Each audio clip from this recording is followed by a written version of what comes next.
I don't really think that, I'm drunk. I don't think I'm that drunk. Hello and welcome to Start the Beat with Sykes. My name is Sykes and this is my podcast. Before we get started, I just wanted to take a quick moment to thank everyone who's checked out one of the last 299 episodes. If you're one of those people, I hope you enjoyed the conversation. Thanks so much for coming back. But for those of you out there who are new to the show and just coming in to watch this for some godforsaken reason, welcome. Please feel free to make yourselves at home. And as always, there's beer and soda in the fridge. Cheers, my friends. It's a celebration, motherfuckers. We're drinking tonight. It is a Saturday. I don't normally record on Saturdays, but we are here celebrating tonight. I'm celebrating with two friends, two past guests of the show. Please make some noise for Toddy Tondera of THRIFTY Podcast and Louis Snyder of the OTB Vegetarian Menu and the band Riparian. Very cool. Very cool. Very excited. For those of you that don't know, Toddy, you may not know, but on Thursdays, they have vegetarian night at OTB in the South Side. Mm-hmm. And there's is it a high school photo? It's a high school photo. Of Lou on the menu. Did you have a beard in high school? No, I didn't. I did. Yeah. But then I decided to shave it for picture day. Okay. Because I knew in the future that it would just been funny. So look, yeah, that's you looking out for future you. Yeah, that's you looking out for future you. Man. Yeah. So we are here today. This is officially the 300th episode of Start the Beat with Sykes. So I've just invited some friends to come by the studio. There's really no reason for us to be doing this other than just being human beings together on this planet Earth. And we're just going to hang out. We're going to talk. I got listener questions coming through. Hopefully in the moment, maybe we'll pull up some stuff on the YouTube, maybe some funny wrestling things. Toddy brought some thrifty goods. Yeah. We have some beer. I'm sure Lou has some things to talk about. Beer, the alcohol, baby. Yeah, beer, always. The one and only alcohol. So shout outs real quick to Penn Brewery, who is still not a sponsor of the show. And why would they be? Because they're obviously getting free advertisement. Yeah. So as we sit here and drink this good beer, I'm just going to tell everybody to not go to Penn Brewery until they sponsor my show. Dang. So, just kidding. Go to Penn Brewery. I don't mind paying for the beer. It's only like $12 for a 6-pack. That's affordable. And support local business. Hell yeah. They may have a big building, but they're still a small business. You feel me? I feel you. Well, this wasn't the building that it's in. I'm assuming that it wasn't how long has this been here? I'm assuming forever. Penn Brewery, I believe, has been a building since 1985, which is also ironically as long as I've been a human. So we share that in common. Okay. Another reason they should sponsor me. But outside of that, I believe that this building has always been a brewery since the late 1800s / it has early the 1900s. the old stuff in it. Yeah. Mm-hmm. I believe it has always been a brewery. Mm-hmm. So, they're a small business. Podcasting in its own way is a small business, even though I make no money from it. Toddy, do you make money from Thrifty? Do you do any sponsorships? Making money through podcasting, that's a weird thing. I mean, live gigs, maybe. Sure. Sure. But I mean, ultimately, if the question is, do I or do I not know? I do not. I do not at all. What about you? Do you make any money from the OTB menu? Absolutely not. Okay. Very cool, folks. We did it. We're adults. I get great conversations coming through with it, though. Like, because I'm usually down there on a Thursday just hanging out. And people are like, did you really eat 72 seitan wings? And I'm like, yeah. Did you? I did. Well, I'm one of those people. I'm one of those people. Because that's what it says, like, on my high school yearbook photo or below it. It was kind of like a thing off of like The Simpsons where like Homer has like the activities, none, accomplishments, none, but 872 seitan wings. So that's what you were voted most likely in high school. What were you voted most likely in high school to do? Oh, I don't know. I don't think I was voted to do anything. Oh, okay. I was very anti. I was a bit of a bad boy in Oh, high I school. know. We talked about that. It's actually really funny. I'm gonna shout out my good old friend Caitlin Morgan. Okay. From way back in the day, because she actually commented on a post earlier today when I was talking about doing this 300th episode. Mm-hmm. And I was like, hey, I still need some people to come over if anybody wants to come by. So let's put this up on the screen real quick so okay, everybody can see this real quick here. Let's zoom in here. So Caitlin Morgan said, I'll come and regale you with stories about how cute you were a kid, like the time you got suspended for tagging a textbook in 7th grade or in 10th grade when you got suspended for telling a teacher, fuck you, because you had to use the bathroom during lunch and they wouldn't let you go.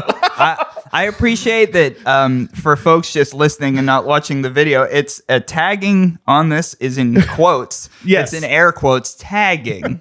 Tagging. I was voted, the reason why I asked that is I was voted most likely to drown in the pool. Oh, Yeah. that's kind of rough.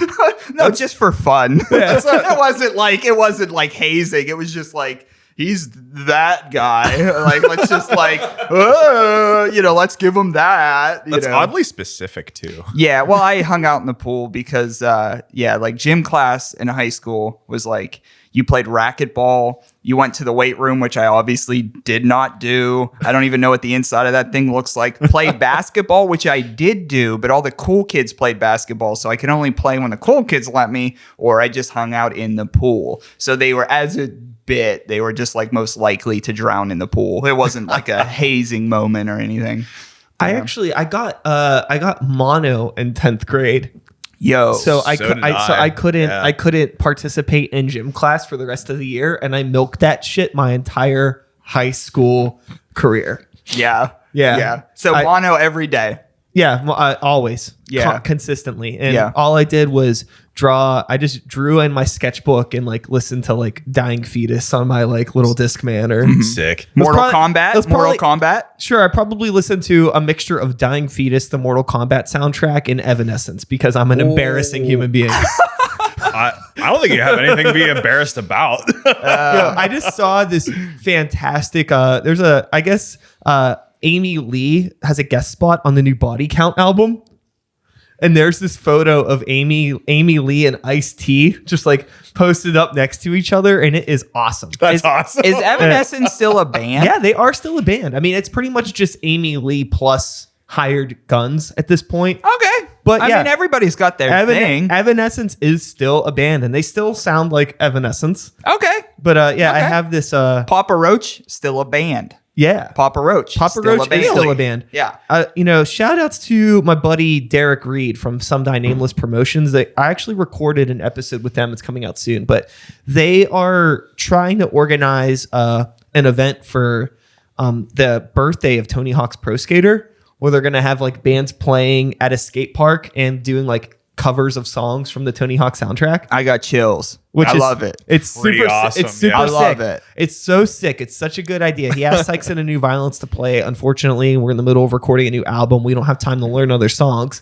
But whenever he asked me to play, I was going through and I was like, Blood Brothers by Papa Roach, definitely on Tony Hawk 2. And that would be a really good Sykes and a New Violence cover. I'd totally do Psycho Vision from Oh, yeah. Suicidal Tendencies. Hell yeah. Yeah. That's a cool one. Yeah. Tony Hawk 2 has all the heaters, dude. I had one, I had two, and I don't know if I went to bed for a few years, but I had 1, 2, and then I got Tony Hawk's Wasteland. Oh, wow. That was like the Bam Margera, Don Vito bullshit, where it was like, yeah, it's fun to like beat up your family members and film it and put it on MTV. Here's this picture of Amy Lee and Ice-T. That's kind of awesome, actually. Okay, they're Yeah. both holding up pretty Yeah. well. Very Yeah, good yeah. for them. I mean, I'm proud not- of them. You can Google it. I it's on my phone, so I can't pull it up on the screen. But yes, Amy Lee's out there with Ice-T. She looks great. He looks great. That's all you need to know. yeah. They just Evanescence just released a reasonably okay cover of Fleetwood Mac's "The Chain," that's a rough song to cover. That's a bold move. That's a bold move. I will say this: if you're gonna cover Fleetwood Mac, you need the male and the female counterparts in the vocals. And you need inner band turmoil. Totally. Yeah. But my thing was, it's just Amy Lee on the song. So you don't get that counterpoint. I'm saying they should have got that dude that did the rap verse on Bring Me to Life to do the counterpoints. Or they could have got Ice-T. Yeah, that guy.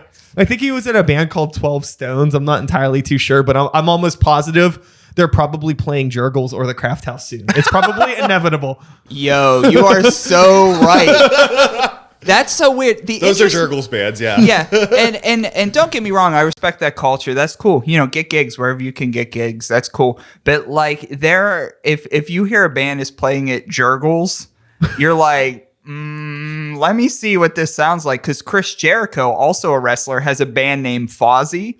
Quietly has been making money with Fozzy since the late 90s. Yeah. And he plays at Jurgles all the time. And he was just a champion in AEW wrestling. So he's out there still making music. Book Jurgles. If you could get Jurgles, I'd love to get Jurgles. So I feel like you got to get Jericho on Thrifty. Yikes. That's impossible. No, I'd love it. I love it. It's impossible. If he's on tour with Fozzy. Yeah. Okay. I'll try to get Jericho at Thrifty. So this is a bit of an interesting thing. I know that we could say, like, you know, if Riparian could play with any band, who would it be? And that's like, you know, it's an easy thing to do. But if Toddy could interview anybody or play with any band with Riparian, I fucked that up. I think I fucked. You knew what I was saying. Yeah, that's okay. We're 11 minutes in and we're already. We're cool. We're cool. But you know what I'm saying. But if you could have anyone on Thrifty, if I could have anyone on Thrifty, so for folks who haven't heard of Thrifty before, what I do. Me and my friends, we go out thrifting every week and we bring back thrifted items and talk about it for a podcast. You could check it out at thriftypodcast.com. So the interesting thing about Thrifty is the fact that, like, if you could have anyone on Thrifty, the point of the show is to go out thrifting. So I would have to take this individual thrifting with me. So there are a lot of people I'd like to interview, but I don't know if there's a ton of people I'd like to hang out with. Yeah, it is rather a commitment. You've been on the show. I've done the show. You know, you may go to multiple thrift stores. Yeah. And you also, you know, you get some food, you hang out. There's a whole lot of... Yeah, it's a thing. It's a thing. I would, Tom Green. Ooh, Tom Green. That would be awesome. And what I'm thinking, for a lot of reasons, number one, because like I want somebody that would probably do it, maybe, because there are a lot of people I could think of that I'm just like, they're just not gonna hang out with me for the whole day.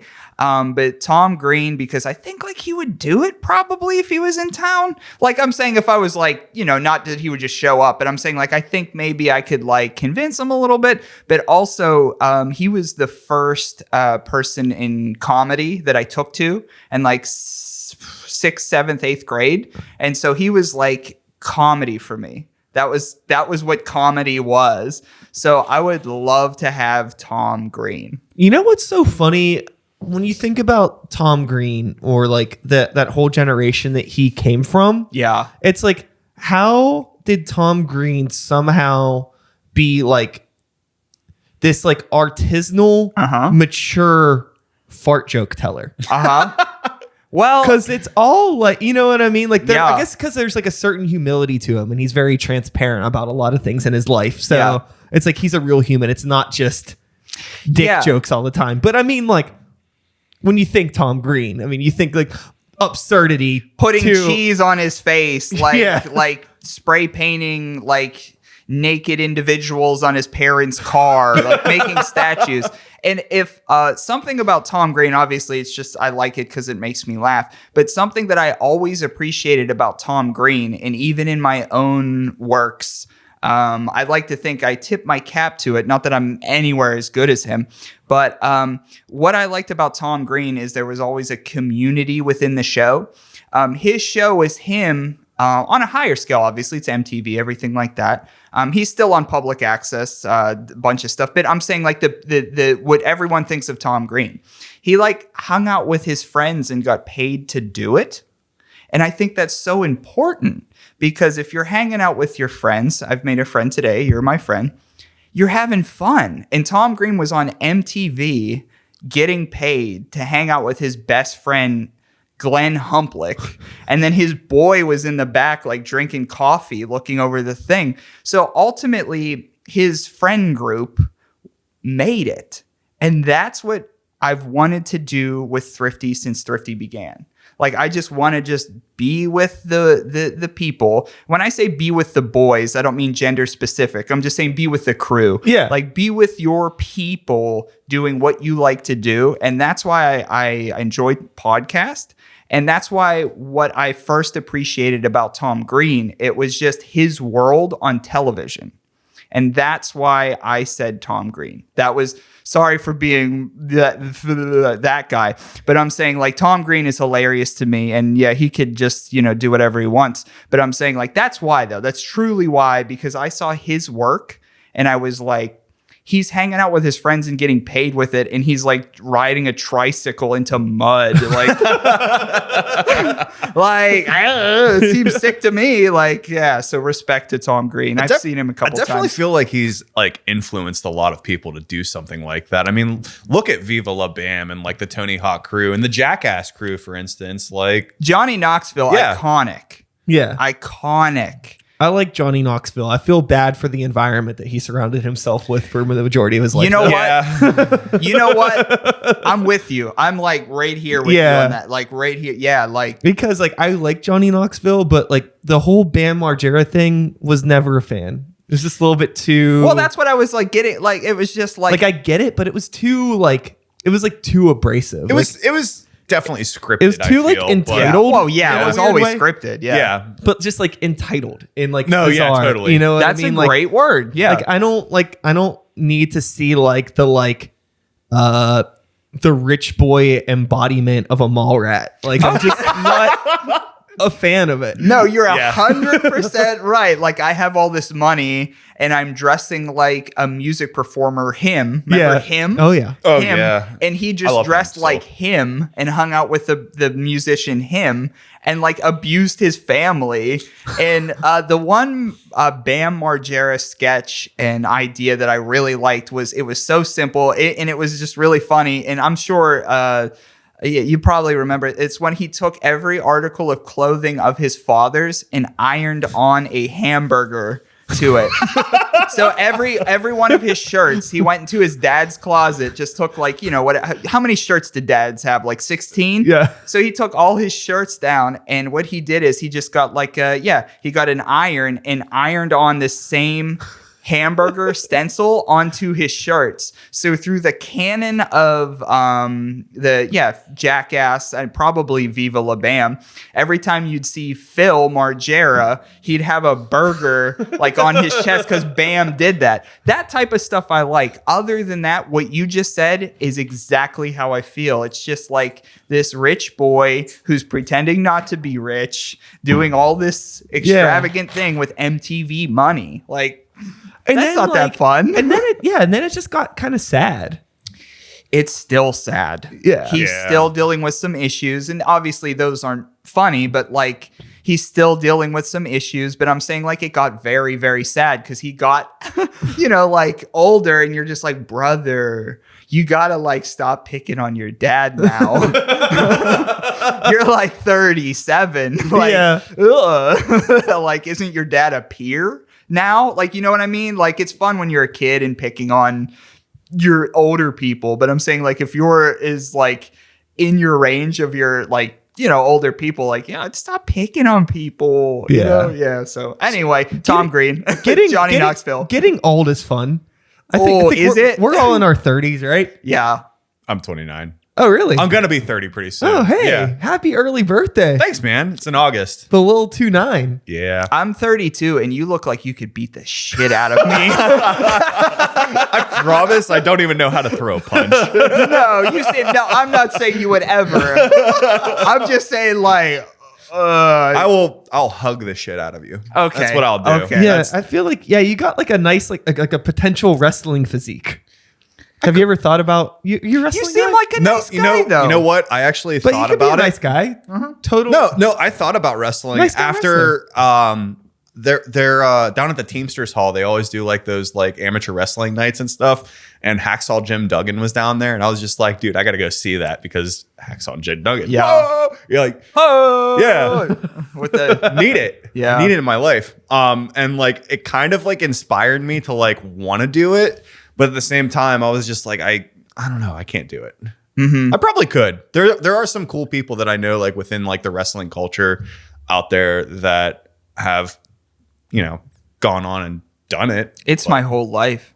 No, I mean, Yeah. I'm not a wrestler, but I'm saying like I've Yeah. loved it since the day I was like remember thought. Yeah. And I've never really like that's like probably you gotta think my first love. I think it would have to be my first like big, like when I say first love, I mean like the first thing I was like into would be that. I'd say if you folks know the band Every Time I Die, Yes. I love Every Time I Die. cool. This Yeah. works so perfectly. Then they're one of my favorites. Andy Williams. Okay, cool. I see some head nods. He's a professional wrestler, and he's on TNT. He wrestles for AEW, and he goes by the Butcher. And he is in like he's a little older, you know. He's in his I think early 40s, but he's just like a pork chop. And he wrestles on cable television once a week, and I'm proud of him because he's like an accomplished musician.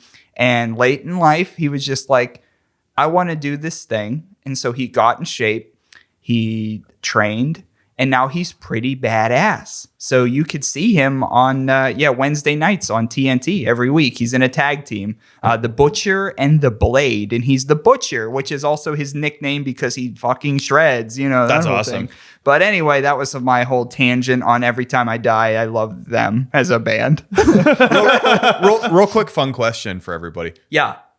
If you had a wrestling persona, what would it be? That was actually going to be, I was going to lead into that for him. But Perfect. Let's go. I'm sure you've thought about this. Everybody looks at me. Okay. Well, yikes. So they say in wrestling, the best wrestling personalities are you, like you, who you are, with the volume turned up. So who you are with with an exclamation point at the end. So I obviously have to be like this weird kooky guy or whatever. So I think it would just be me, and I would just stick my tongue out a bunch. Like I would like because I think like in my heart I'd want to be a baby face, which is a good wrestler, a good guy, a good woman. But I think I'd be easier as a heel because I think if I would walk out of the curtain, you would, you know, when you think of a wrestler, you don't think of this. So I think if I walked out of the curtain, like bros are going to be like, oh, like this guy. So I think I'd just be like, you know, and I think like people would hate it, which is good because in wrestling, the idea is you want to get a reaction from the crowd, like whether it's like whether you get cheered, whether you get booed, you want a reaction. That's all you want. So like Sure. I would just walk out and stick my tongue out a lot and be like, you need the booing. It's the yin and yang. It makes everything a complete picture. I'd cover up though, and I've thought about this too. I bet you have. Like my gear. Like I think I would want to do like long pants, like what they call a singlet. But with a singlet, I'd want to do like long pants and then like a tank top attached to my pants because I have tattoos and that might be cool to have out. So like a singlet, but we're covering up the whole body. It is nothing but like. If I take my shirt off, it looks like a pencil box case, like the top of it, like, you know, your pencil box case Yeah. from grade school. I'm a pencil box case under here. So I got to cover that up right quick, but I just would go out there and I think I'd wear a backwards hat and I would just be like, nah, and that's it. Like I just stick my tongue out and people would hate it. Anyway, I've thought about it once. What about you, Lou? I don't know. I'd probably have to relate some sort of like death metal into Yeah. it. So like obviously you'd have to do hair whips and stuff like as like your I don't know. I'm losing my hair too, so like I can't really do that for much longer. I would probably be like a good combination of like. We'll get it in now. Yeah, yeah. Seriously, I'd probably be a good combination of like Stone Cold and the Ultimate Warrior. Ooh. Because like Without the homophobia, I hope. Oh yeah, obviously. Yeah, I feel you. I was kidding. But like, just like that stage presence that like both of those characters always had, like with the Stone Cold, like, you know, bartender, throw me a beer. Like, that's one of the greatest things. Like, even seeing him like on Hot Ones, like just like that was like probably my favorite Hot Ones interview was just him doing like he's real. Yeah, he's real. That's his real like persona, like amplified. Yep. And see? Yeah. See? It is. It's just you with just the volume turned up, you know? But I also love the Ultimate Warrior's like stage presence where like he would just act like a complete nutcase. Yeah. And like just that like as soon as you heard those drums and stuff going, and he's out there just, you know, shaking the ropes. Yeah. Yeah, like that was like one of my favorite things to like watch. I was like, man, that's awesome. It because you knew in both of those that you enjoy, you knew when you heard their music hit that shit's about to get whacked. Oh, you heard that glass break? You hear the glass shatter and you're like, like what's like who's like, and yeah, and in Stone Cold, and something I've always remembered about Stone Cold, and for whatever reason I think about it all the time. Like, so when he would come down to the ring, you know, you'd see his like mouth moving, but you wouldn't really hear it. But you know, he's like, and somebody had once upon a time asked him, like, what are you saying? And he was like, well, when I would walk down to the ring, he was just like, I would be like, more or less just like making myself feel confident and like getting into character. So he would walk out there and he would just be like, you know, like I'm the best, like I'm gonna mess you up. Like no, like obviously I'm using not curse words here because they'd be crazy to use. I'm saying curse words are fine, but I'm saying like he'd just be like, yeah, like I'm gonna beat you up, like I'm gonna get you, I'm gonna like he would just be like in his own mind, like just be like he's like building confidence in himself. Like he's, you know, with that swagger, he's like, I'm about to mess that guy up. I'm about to do this. I'm about to drink beer. And he would just say this to himself as he was walking to the ring. So when he got into the ring, he was already like loaded on adrenaline. The crowd, you know, but Austin's awesome. The best. Austin's the best. In my opinion. There's so many more, but I could do this. It's all about the show. Should I grab him since we're talking about that? Sure. Let's do it. All right. So with Thrifty, as I mentioned, we go out thrifting every week, and I brought a couple of finds today for my friends here. And what I have in my hand, what I found, and what I brought with me is my recent finds. And Earl Hebner, who was a referee in what's known as the Attitude Era in WWF. He then transitioned into Total Nonstop Action Wrestling, which was TNA, and he's done a lot of other things. But I have in my hand, I have an Earl Hebner referee figure from 2002, and he counts.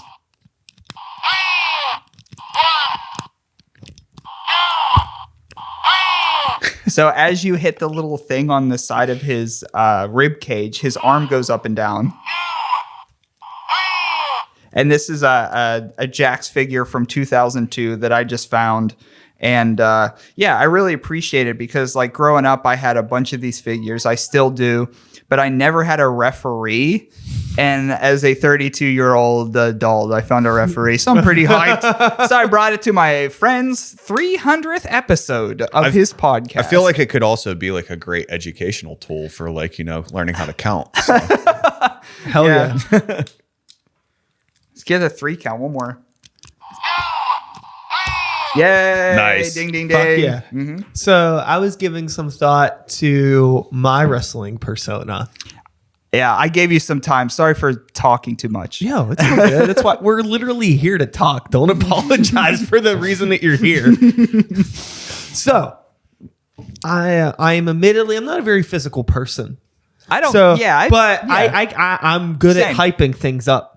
So I could see myself being like a Paul Bearer type. A manager. Ooh, yeah. But if I'm a manager, let's hype my persona a bit. And let's say like I'm a podcaster and my whole gimmick is I podcast in the middle of the match. And whenever like my boy knocks somebody else down, I could run over with a microphone like, how you feeling? and like interview them like in the middle of the fight. Yeah, I'm feeling, you know, he's all beat up. And then like, and also have beef with like the commentators that are doing stuff too, Oh, because that's a great they're idea. doing their job. You know what I mean? That could be fun. Yeah, that's what I do see you as. So with like managers, and they're few and far between now, but there are some. But I can see you managing different people. I could see you managing like, you know, maybe a whole stable is what they call I want to the people. manage this tag team. Oh, this is the Butcher and the Blade, only a different version. Yeah. I'm just going to come out and stick my tongue out and, you know, put the middle finger up and everything like this. Your tongue's the blade. Yep. And then when... And I'll just come out just like, you know, and you crazy take care as of could be, everything. Yeah. already drunk. Like, because Sykes will be our manager. We'll come to the ring. I'll be the one that gets the crowd booing us because I'm acting like a total freak. And then when somebody comes up to me to try to beat me up, I hide behind you. And then you take care of it because the crowd hates that. The crowd, we certainly do. like if Sykes comes out and like talks crap and I'm just like, blah, and they're like, oh, let's get that like skinny dude, and that's when I hide behind you and the crowd's like, boo, and then you just like pound away. You just beat everyone up for us. I mean, neither of you seem like you're gonna ever be like you're gonna do, but I'm like, you could, if you wanted to, you could seriously pretty much kill people, I bet, in the ring. In the ring, I'm saying. In the not ring, like, yeah. No, in the not ring, in life. for sure. I don't think either of us are particularly violent people, but for you, we would defend you. Thank you. I would because defend I'm you. going to be talking too much trash and I cannot back it up. I'm not going to be able to back it up. I just met you today and I will defend you. Thank you. Thank you, brother. I like yeah, it. dude. Yeah. Cheers to that. Fuck yeah. So let's turn this to the realm of being in a band. For sure. All right. Cool. You know, because that's something that you do a bit, right? You play some guitar. I play a little bit guitar. You have a death metal band. It's real scary sounding. But Sometimes, yeah. You're just quite the teddy bear in person. You're not I very am. frightening at all. I feel like all metal heads You are seem like that. very, kind of, like, very nice. Yeah. Like, you seem very nice. promise I don't like want to kill everybody, but No. You seem very nice. So what is the thing that you think attracts you personally to heavy music and this like aggressive creative output? I feel like it's actually displaying a lot of emotion behind like being like the nice person and stuff. Sometimes you do have a little bit of anger inside that you want to, release, and through music is the best and most healthy like opportunity to do that. So I don't really think that, I'm drunk. I don't think I'm that drunk. Well, I think You caught me off guard on that. Yeah, Yeah. well, I think with like, and yeah, if I'm speaking too much again, sorry. I think with like being in a band, that's a way, at least from people I know that are in bands, that's the way they like express themselves. Yeah. So I'm assuming like that's what it is for you. It's like expressing yourself. You know? Yeah, and it's an expression for sure. It's also fun to do, like what you guys were saying earlier with like just you talking about Tom Green, for instance, like being able to do something with your friends and stuff, and like being able to make a little bit of money off of it and whatnot. It's kind of how I feel with like my boys in Riparian, because There you go. It's exactly like that. Every time I go to band practice, I know I'm gonna end up having like a good night. Because And we talked about that Yeah. at the bar that we were at. yeah, because like it's always a good time. Like there's just to step in that practice space and create something with people, and that's my favorite thing about doing music, is like creating something out of nothing and having it, because and I'm sure you as a performer, as a musician, once you create something with whatever that combination is, that's something you have forever, and nobody could really take that away. And I mean, you could change styles, you could change bands, you could get better as people develop as as you develop as a person, you think differently. yeah. But not only that, Yeah. but you can collaborate with other people doing such things, like And you have it forever. Yeah. The music you've made, you have Exactly. forever. Yeah. Exactly. Like, I don't know. there's recently a show that you guys are going to do at the small theater pretty soon with you and Jake the Hawk. Yeah. And they've called it Sykes the Hawk. Yeah. I thought that was pretty cool, actually. Like, that was actually, so what happened, that was actually a total fluke. All right. So we made a group chat for the event before, like, just organizing it. yeah. And I think the group chat was called Sykes the Hawk. And then somehow it got whenever it got through to Mr. Smalls, I think that whoever did the event just wasn't paying any sort of attention. So they just assumed that's what it was. And we could have easily fixed it, but we decided to just fucking Keep rolling with it. Yeah. Yeah.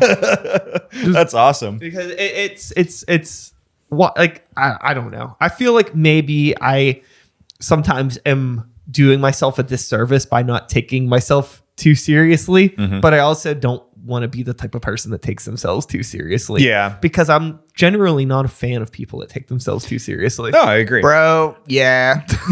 Yeah. It's lame. It's just so lame. You see, like, I think it takes a certain type of individual to kind of see that with, as they say, like with the camera zoomed out, like if you see your own presence, like how you carry yourself, like how I look at things like other media. Yeah, I do like podcasts and stuff like that. I always look at my own thing as like, if I weren't me, if this wasn't my thing, like, would I listen to this? Would I appreciate this?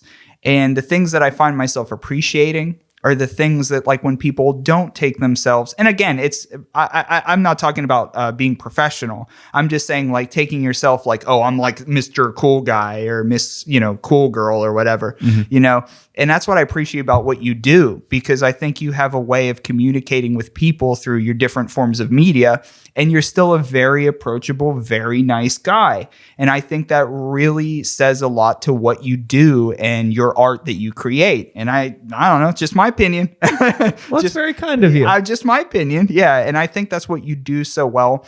And you do. You work really hard. I mean, this is 300 episodes, 300 episodes. There's things that I have loved so much. I couldn't do 300 times. I could see you getting to 300 thrifties. Oh, I don't know. Where are you at now? Well, we're slightly over 100, but I've done like other podcasts and stuff. But it's just like, I think that what you have and the drive that you have, unmatched. I can't match that. Not a competition. No, I was about to say, not that it's a competition. Yeah. I'm not saying that. I'm just saying, like, what you do and the time you spend on your thing. I'm just saying I respect it. That's all I'm saying. That's all I'm trying to say. I respect you as well. Yeah, cool. I mean, it's what you... And I respect you too, and I just met you. Hey, I respect both of you. Cool. Respect trio. I think that it's awesome just to be able to take any free time that you have and put it just into something that you generally enjoy doing with people that you care about or love or like or whatever emotion you want to attach to it. Yeah.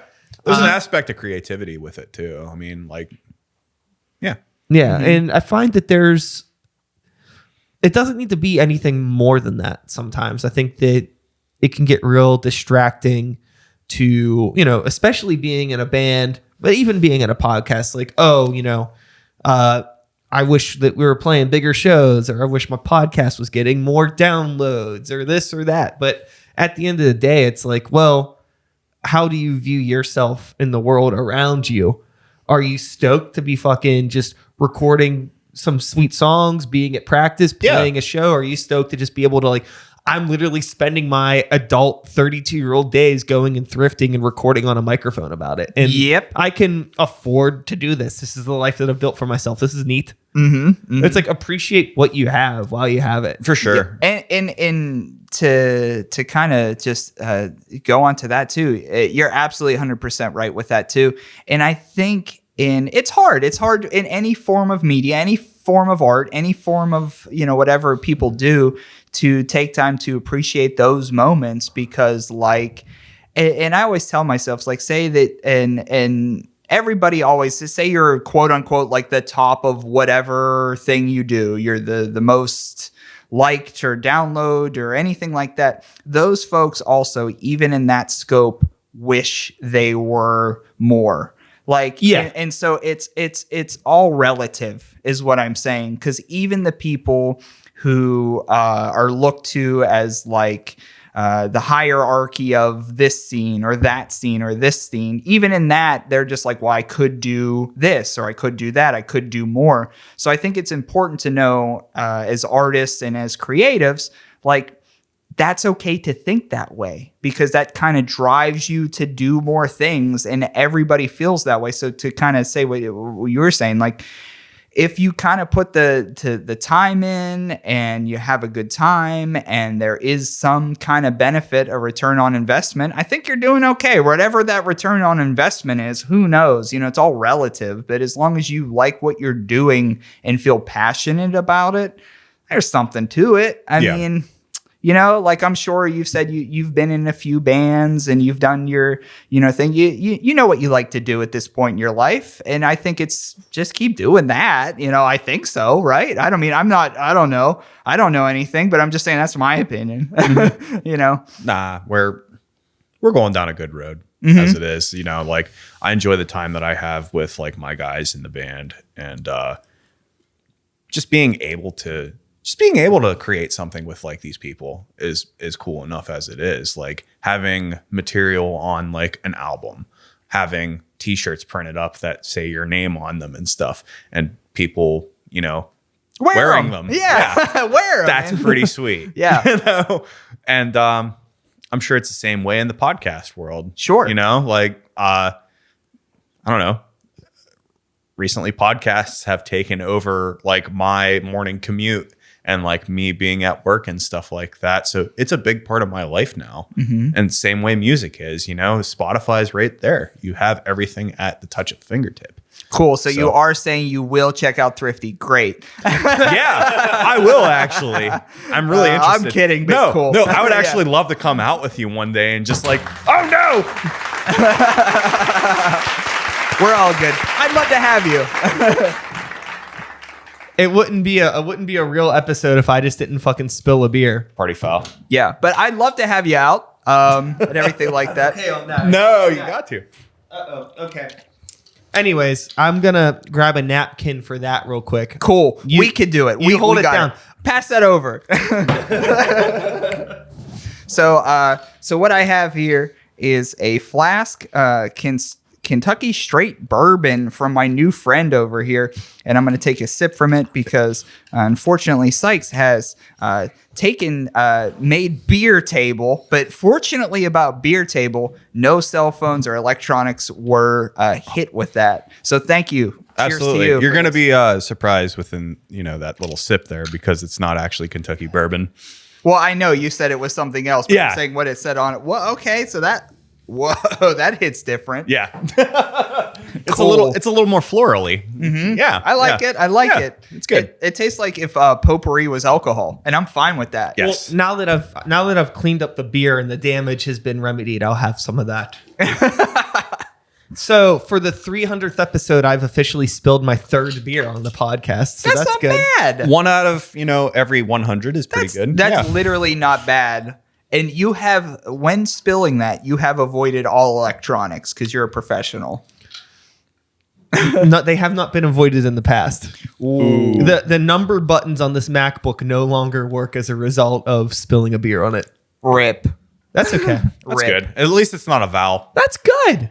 Rip. Yeah. That was nice. Yeah, right? It kind of reminds me of those caramel apple suckers that kids used to sell in middle school. Yeah. Do you remember those like candy sprays? I don't know. Maybe you do. I don't. Yeah, remember those candy sprays that you'd buy at the corner store? I remember them existing, but I never fucked with them. Oh, I will admit, and I go all over the spectrum, but but the cute girls at like when I was growing up always had candy spray, so I thought that like you had to be into candy spray for the girls to like you. Turns out it was true.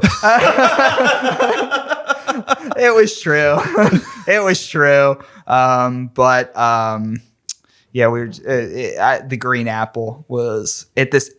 If you would spray green apple candy spray on your tongue at the skating parties, You were a cool dude. Dude, yeah, like down at like Romp and Roll, like There down you in go. Neville Island. Yep. That was like the place to go whenever like you were a kid, like in Pittsburgh. I grew up in McKeesport, PA, which Yeah. is about 20, 25 minutes outside of Pittsburgh. And what we had was it was called the Eaton Park Roller Rink, but I know what you're talking about Yeah. as well. But I went to the Eaton Park Roller Rink, and there would be the last skate of the night would be to the theme from the very popular television show Cops. So you'd be out there holding Inner hands. Circle. That's the name of that band. Okay. Yeah. And you'd be out there like holding hands with your partner for the night. To Bad Boys. And let's just say, yeah, maybe I was a little popular for going around in a circle there, but I wasn't very good at skating, but I did fake it a lot. Because everybody had rollerblades and I had the four wheels, and I had like a cover over the four wheels. It was like a flap, so you couldn't see how many wheels were on it. And I lied and told everybody I was rollerblading. I could not rollerblade at the time. Anyway, Wow. Candy spray, baby. That's what. Oh, hit the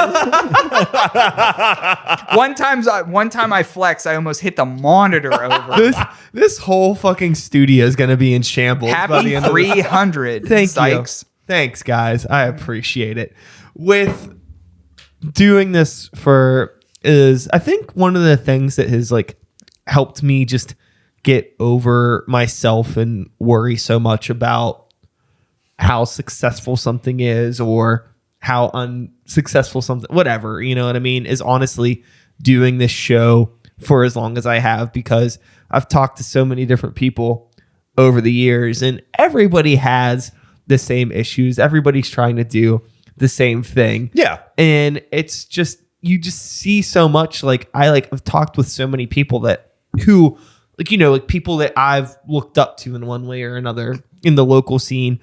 And, I sit down with them and it's like, wow, you have the same issues I have, but it seems like you have so much more than me, in air quotes, but really they don't. It's just the perception is different, but we're all just human beings. You're also a white guy, so a lot of times people that aren't white guys have different issues than us. Yeah. Sure. Yeah. But in terms of just like the creative stuff, Yeah. that kind of transcends all body parts and skin tones. Mm-hmm. It's everybody's just kind of struggling. But with that being said, I think that it's just important to realize like how ridiculous what we are doing is, like the things that we're doing.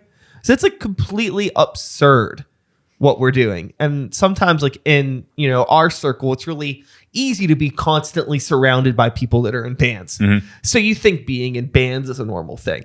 Yeah. You know what I mean? And like culture. yeah, Almost. like we have this culture around us of people that are into similar things. Like you have friends that also do thrifting stuff, and you get together and you sell things, and like, oh, this is normal, but it's not. No. And the great, like what we do is not fucking normal. And to like be insanely successful in these sort of things is even more abnormal. So I think it's just kind of like a little slice of humble pie to remember how fucking not normal what we're doing is. Mm-hmm. And the fact that we're even trying to do it and being able to like have a smile on our face at the end of the day says a lot, because it's like we're really climbing a steep fucking hill. Yeah. So the fact that we're even trying to climb it. Well, I think you're right about that, and not only that, like I also so I do Thrifty Podcast, and I also sell vintage merchandise through Brick Body Kids and Brick Body Kids at Brick Body Kids on Instagram.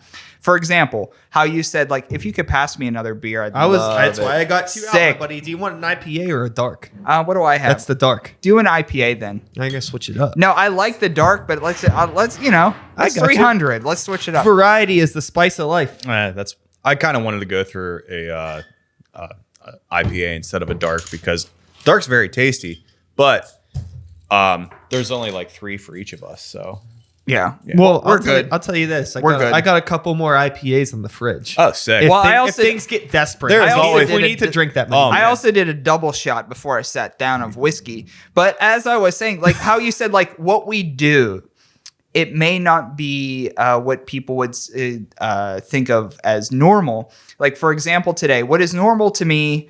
So I woke up today. I had new things that I had found thrifting. I cleaned them, and then I walked across the street to a school.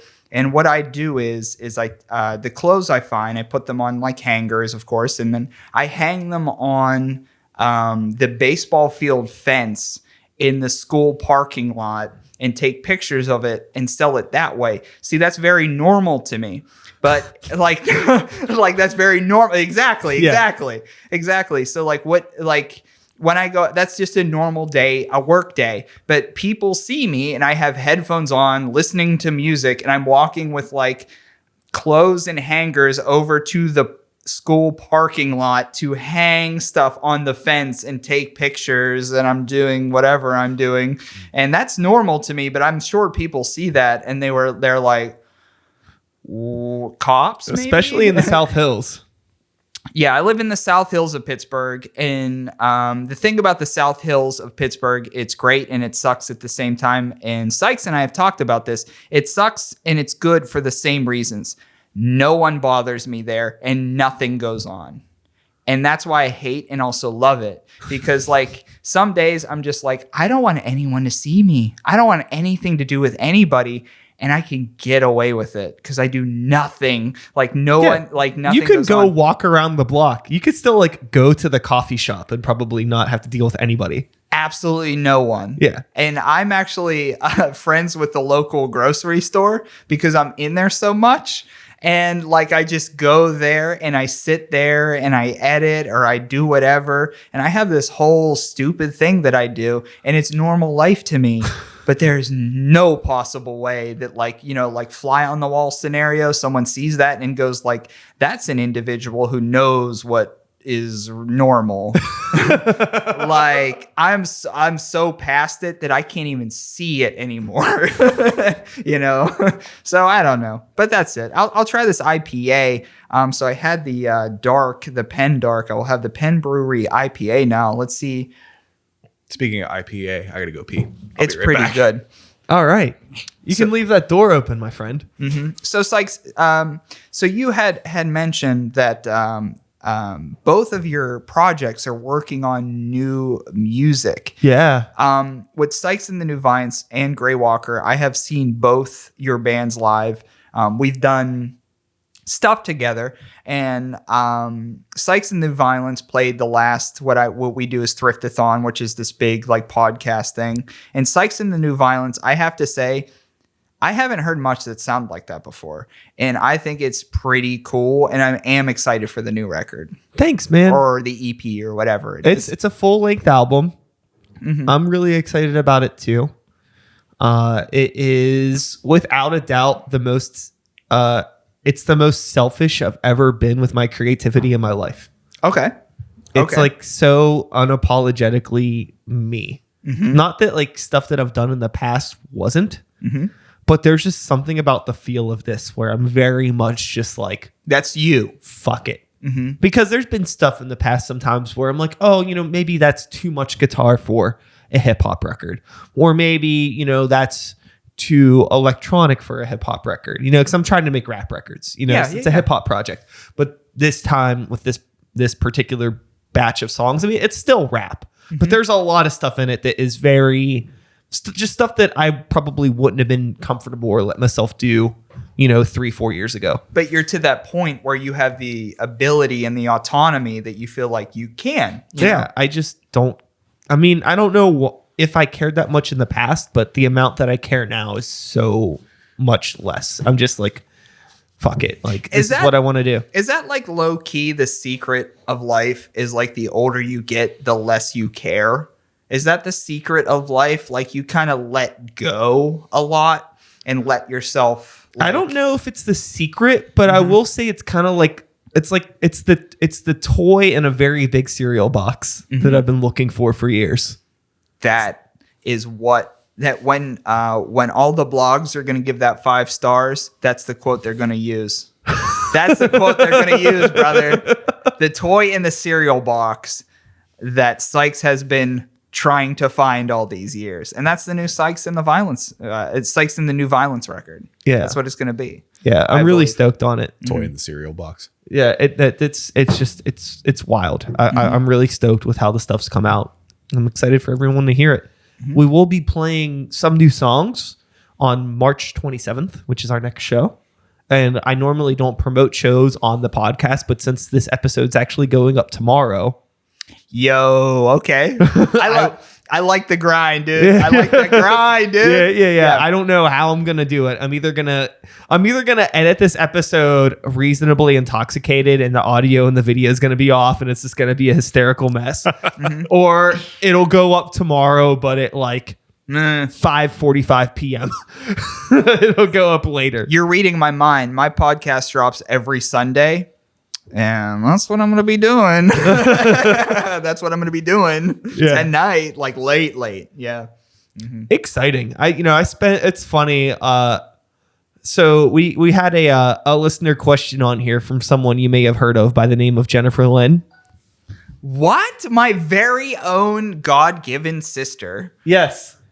And she asked, favorite Saturday night activities. That rules. Holy cow. Recording an episode of Start the Beat with Sykes, obviously. So. It ties in perfectly well to like, so the interesting thing with like I don't know, Lou, if you feel like this, or Toddy, if you feel like this, but like this life where it's like every night is like, either doing something, we're doing these abnormal things all the time. So like, if I don't have to go out on a weekend, like last night, I just stayed inside on a Friday night and I was just all about it. Oh, yeah. I just worked on stuff because it's like I'm always out and about as a result of things that I'm doing. It's like it's so normal for me. So the idea of like a favorite Saturday night activity, I mean, I guess if I have a show, obviously playing a show would be great.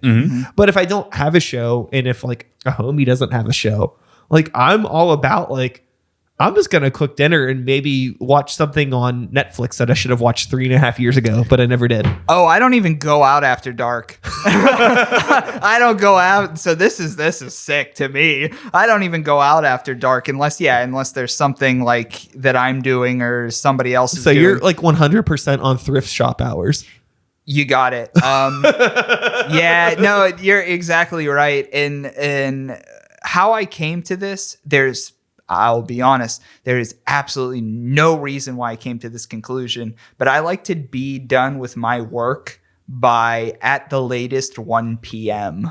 Like anything after 1 p.m., I have like this, like, I don't know if it's like moodiness, I don't know what it is, or just the natural chemistry of how I work. If I wake up at, say, 10 o'clock, I'm mad. I'm pissed. Oh, yeah. Because like to me, I like to feel ahead of things. And I'm not saying I'm ahead of things, but I'm saying I like to feel that way. And I like to wake up and get my shit in. I like to get my stuff in and be done. And because what I do for work, again, I sell vintage clothes and I also low-key drive Grubhub sometimes. And I like to be done with that by like afternoon, because there's a like 1 o'clock till about like 7 o'clock. I don't know. I have no idea what it is. I don't like to be just like doing things. And I've worked for like in education, I've worked like different jobs and everything like that. But for whatever reason, that window, I cannot stand like what we're putting in quotes, like working. I don't know what it is. I just don't like it. Like I feel miserable. If I like look at the clock and it's like 2:16, I'm like, oh my God, I feel like I failed the day. Like I like to be in. And then like in the afternoon, I just kind of chill. I just kind of relax. And then maybe in the night, we'll go back out. We'll go do something. But like, I cannot like, I don't know. And I'm not saying I don't do it at all. I'm just saying like, that's that window where I'm just like, oh, I'm going to get stuck in traffic. Somebody wants to do like lunch and they're going to sleep in. So when they mean lunch, they mean 2 o'clock. Like everybody loves to sleep in. Everybody is always 28 minutes late. Like I'm just not like, I don't know how to explain. And I know I'm the different one. So like I respect people who do that. Dude, no, you're totally speaking my language right Like, now because I don't. okay, so for my daytime job, like other than being like, you know, the guitarist and Riparian, I'm a truck driver actually. And I wake up at like 3 a.m. to go and do like my first couple of runs. Do you have like a CDL license? Yeah. I respect that. Yeah, I got you. I know. Yeah. Okay. So like I go and like I do my thing like throughout my day at work, make my deliveries and stuff. And then like that's about it. Like at like 1:30, like 2 o'clock or something like that, I'm about to clock out. Yeah. And like at the end of the day, all I want to do is just relax. I want to hang out with the dog and watch The Simpsons. And that's your end of the day. Yes. Yes.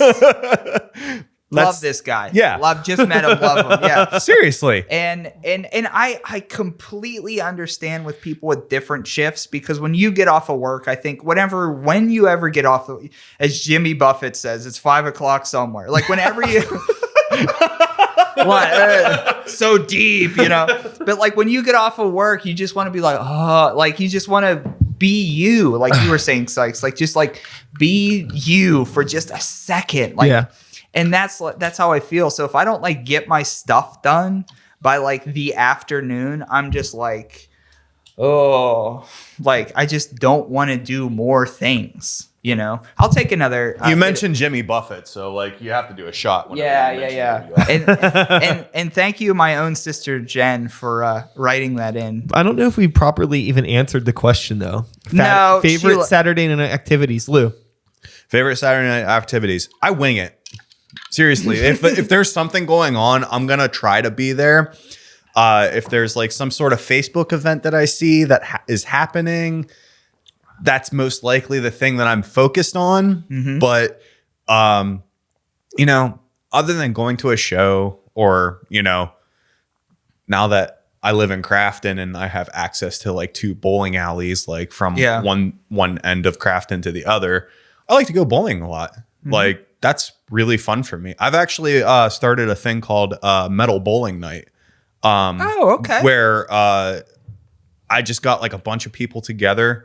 And it's actually a huge influence off of Meg from Meg Evans, yeah. Yeah, Meg Brutal Evans. Beer Fest yeah. homies. Yeah, so like that was actually a huge influence off of her. And I was just like, I like bowling, I like beer, and I like metal. Mm-hmm. So why not incorporate all these 3 things into one thing? And that's how you do it. Yeah. So like the thing that I'm trying to get together actually is promoting each other's shows through Metal Bowling Night. But like making sure that it's on a night where nobody's having shows, because obviously I don't want to like screw with anybody's like crowd draw or anything like that. Because go support your homies, go support your local bands and stuff. If you want to come to Metal Bowling Night, you want to bowl and like talk to like other people that are in the same scene and not have to like, you know, talk over loud music or anything like that. Concentrate on the craft. And you can have like a fun activity to do while, you know, talking about metal and bowling. Mm-hmm. So that's basically the idea. Metal Bowling Night. Mm-hmm. So I don't know when the next one's going to be, but I'll figure it out soon. Mm-hmm. So, but I would love both of you guys to come. So that seems chill. Yeah, and it's really chill. Like, I'll throw down. On a scale of 1 to 10, how heavy metal do you feel that you are? I was about to say, I see 4 eyes between the 2 of you looking at me like, this dude dude don't do anything. You're super welcome. I'm just saying. I mean, you mentioned that you like Every Time I Die, so you're on the spectrum. Okay. But you're also open to new ideas and stuff. Like we just recently talked about like, you know, you going to like, you know, Washington, D.C. for the weekend and whatnot. But like, yeah. Well, here's the thing, and that the reason why I'm hesitant, because like it just seems like I'm just like being Mr. Cool Guy. I love heavy music, and I get down to heavy music, and though I don't have the stature, or you know, if you look at me physically, you just think I'm probably read Animorphs, but Animorphs. is objectively pretty metal if you really think about it. Yeah. Yeah. That's pretty power metal if you think about it. You're turning into some beast, like going into the wild and like, you Hell know. yeah, dude. Yeah. That ain't indie rock, baby. No. Yeah. I think if I had to go like scene credit or music credit, I think this sucks. I'll talk about it because it's fine to talk about it, but I just feel like I'm just being like pompous. But I think like the biggest show cred I've ever had is like years ago. We're talking years ago. I saw Against Me New Year's Eve, and I broke my ankle in the pit. I crawled from the pit. Now, this is local. This is Pittsburgh. If the venue in the Strip District of Pittsburgh that was a church, what was it? Altar Bar. Altar bar, yeah. Altar Bar. I was at Altar Bar and I saw Against Me. This was probably a decade ago, maybe 8-9 years. I saw Against Me on New Year's Eve. I broke my ankle in the pit, and when you break a bone, you kind of just like feel sick. I army crawled from the pit out to the lobby, down the stairs, and into the bathroom because I broke a bone. So I felt like sick. I didn't throw up, but I felt like I was immediately going to throw up. So and everybody thought I was drunk, so they weren't helping me. So I army crawled from the pit to the bathroom and just put my head in the toilet with a broken ankle. And it was in a Doc Marten boot, and I couldn't get my boot off because my ankle was swollen. So that's how my year started. And then I, after like it kind of came down from it. And to be real, I felt like tremendous pain, but it kind of like for whatever reason went away. And I drove home, and it was my right ankle, and you drive with your right ankle. And I drove, and I lived in McKeesport at the time. So I drove from Pittsburgh to McKeesport on my broken ankle. And then I got home, and I couldn't get my boot off. And then I finally got my boot off, and it looked like a balloon was under my skin. And I lived with my family at the time, and I showed I walked in, and I was like, and it woke my mom up because I walked in, went through the living room. My mom wakes up, and I'm like, hey, real quick, person to person, like, I'm going to take my shoe off, my boot off here, and it's going to look crazy. I broke my ankle. I'm just going to admit that to you now, and we're going to look at it together personally. So I finally get it off, and I was like, yep, it looks exactly like it did. And since it was New Year's Eve, and I wasn't sick, I wasn't an illness, so I was like, you know what? I'm actually just probably going to go to bed and then deal with it in the morning, because again, it wasn't something that was getting like progressively worse. It was just there. It happened, and I'm like, look, if I go to the emergency room right now, like, I'm gonna be there the same time. Like, it already happened, so I'm like, I'm gonna get some rest. I just went to a show. I went to a punk show, so like, I'm just like, let's sleep. And I woke up, and my sister, who wrote into the show, we both went to the hospital, and they gave me crutches and gave me a boot and everything like that. So what I'm trying to say is, like, I fuck around. Yeah, you know what? I fuck around. I don't play. So like, I don't play. putting something off, and then like, like a broken ankle, for instance, that's probably one of the most metal things I've ever heard. I would say, so, yeah. I'm trying, not I'm only are trying. you built for metal, but you're obviously built for wrestling. Yeah. Don't make me cry on your show. Don't make me cry in episode 300. But yeah, I don't know. It's just like, hey, let's like, but honestly, it was just like, this isn't going to get worse. I'm going to go into the ER, and it's going to be people who've like drunk or, like everything like that. I'm like, look, I had a nice night up until that point. And still to this day, I can't even exactly tell you how it broke. I was just in the pit, and it was just like, and I just was like, and so I was like, look, I had a nice night up until this point. As we were talking about before, let's appreciate the moment. Yeah. Go to bed. Take a cool picture for social media. You know what I mean? Duh. You're go to bed, wake up, do it. You're tough, but still fragile. Oh, yeah. Handle with care. Emotionally, I'm way fragile. Physically, yeah, I'll do it. I'll go for it. Why not? You only live once, you know. That's pretty metal, dude. Thanks, man. I appreciate that. I can't grow that beard like you, but in my mind, I do. You got the hair for it. I mean, that's like, you could totally go to a metal show and nobody will question it. Like when I go to metal I feel like nobody questions anything at a metal show either. Like whenever it comes down to it. Yeah. Yeah. And when we were growing up, I feel like it was a bit different. I feel like it was more bro oriented. But as people get older, I think they understand the complexities of different individuals and everything going on. I could see that, but I think that maybe if you divide it up, because I think that like there was a lot more judgment of other people more in like the hardcore scene and the punk scene over like metal. Oh yes, like all the metal kids that I knew were just nerds. But I mean, it's easy crossover when you go into like hardcore. If you cross over into like punk, there's a lot more like emotionally insecure people in those realms of music for some reason than in just like metal. Punk's got to start coming to shows on time. How about that? Like punks don't go to shows on time at all. Like if somebody says like, we'll have a show at 7:00, be there by 8:15, it'll start. Like that, you know what? You're right. Because like I used to depict people in the metal scene like that, but like there's a bunch of metal kids like right on time for our set. Because they're ready played to with go. Gorod. Yeah. They're like, they were ready. Yeah. They were ready for it. Like punk kids are just like, oh, I've got like brunch. Well, I think a thing too is like, I remember, I mean, like being a metal kid, it's like the music is honestly really important to you. Yeah. And I'm not saying that people that like hardcore punk, the music's not important to them, but it's like more like there's like a cultural thing. Like they're not going necessarily for all of the bands. They just want to be at the thing eventually. But like being a kid growing up as a metalhead, it was like, I just can't wait to get to this fucking show. I just want to fucking be at the show. Yeah. Got a headbang, got a hair whip. Support. Yeah. You got to support. Gotta be there to support. Like that, then like I at least to like get there early to get a good spot. Yeah. Yep. I find like the people in like the metal scene are like the most supportive out of like anything you will ever do.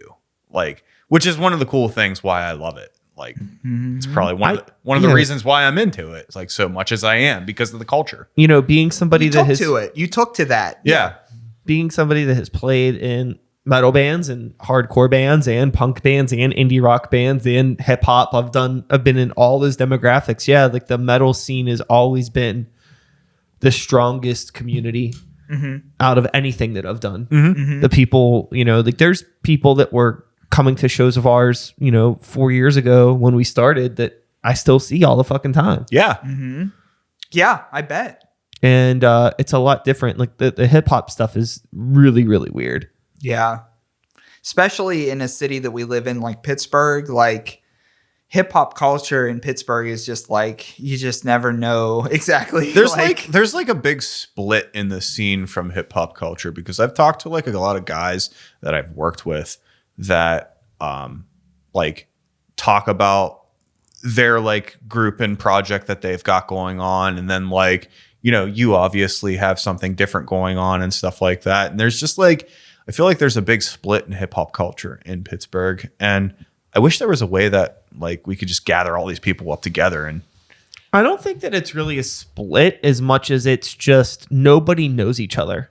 Yeah. And you have a lot of, there's like a lack of promoters in the hip hop scene because you need like a good promoter to kind of bring everybody together. I also think like a lot of our venues, and they're great venues. There's not a knock on the venues whatsoever, but I feel like venues, at least in the city that we live in, like cater to rock and cater to this and cater to that. There's a lot of venues that don't want to give rap a chance. Right. Yeah, and that's what I'm trying to say. So like you throw it's a hip hop gig.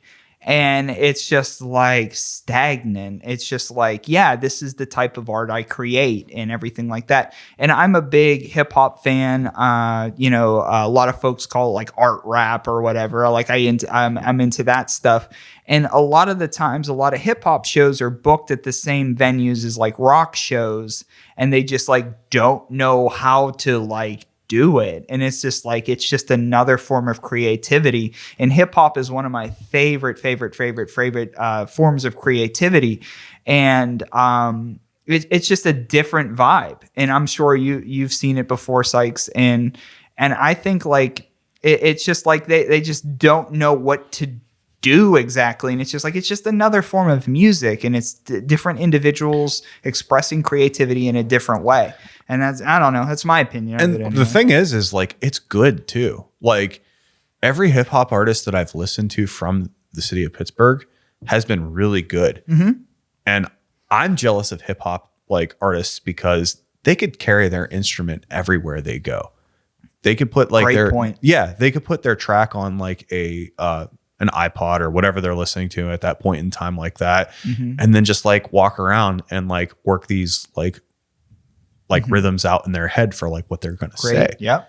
And I respect that so much. And I love that so much because I'm a little bit jealous. I can't carry my guitar everywhere I go. And see, for me, I'm not a musician. I'm not talented or gifted in that way. Now I've done beats on like a MacBook, but like what 30-something white guy hasn't tried something of that. But I mean that in the sense of just like in the city that we have, it's just a little bit of a different culture, and I don't know why. Yeah, I don't know why. You know what I mean? Like, you could do anything in any venue, but I mean, you think of places like, you know, the Smiling Moose has like a heavy metal feel when you go in there. In the south side of the city, yeah. And then you have Spirit, which has like, you know, it's like Pitchfork vibe. We'll call it that, right? I know, yeah. I mean, granted, there's plenty of hip hop shows that happen at both venues. And I'll be there next week at our hip hop show. But yes, there's not many or any venues that have that hip hop vibe. I mean, ever since we lost the Shadow Lounge. Yep, the Shadow Lounge was pretty much like and what we had. think that a big thing is, you know, when you're inviting people out to a show, people want to know that they could be comfortable in that environment, you know, which is why punk shows thrive at Gooski's, why metal shows do well at the Moose, why your indie rock band will do great at Spirit. It's on like a local level. But for like hip hop, it's hard because it's like, wow, you can play a show there and it will sound great. You still got to get people out to that show and put them in an environment that they're comfortable in. And a lot of people that are fans of hip hop, I find that they probably have a hard time being comfortable in most of these venues because it's just not their community. It's not what they're used to. So it's really hard to bridge that gap. And I think that's why you have a lot of like the younger kids that are doing hip hop now. They're doing all these like really interesting pop-ups where they'll have like a show at like, you know, one of the like DIY clothing stores somewhere in the city, or like they have like a photographer friend that has a warehouse somewhere and they'll do like a show in a warehouse. They're like not even utilizing the venues. They're like creating their own spaces to throw shows because they don't feel comfortable doing shows at the venues, or half of them are underage and there's not many all ages spaces. No, you know, for like, you know, all of the Pitt kids and the CMU kids and just like this younger demographic of people. I really feel like there hasn't been like a great all ages space since there was an old venue in the north side called BCA. Yep. Yeah. You remember I don't even know of it. I'd love to know of it right now. It was awesome. Yeah. The school. And like, that was like one of the coolest all ages spaces like ever.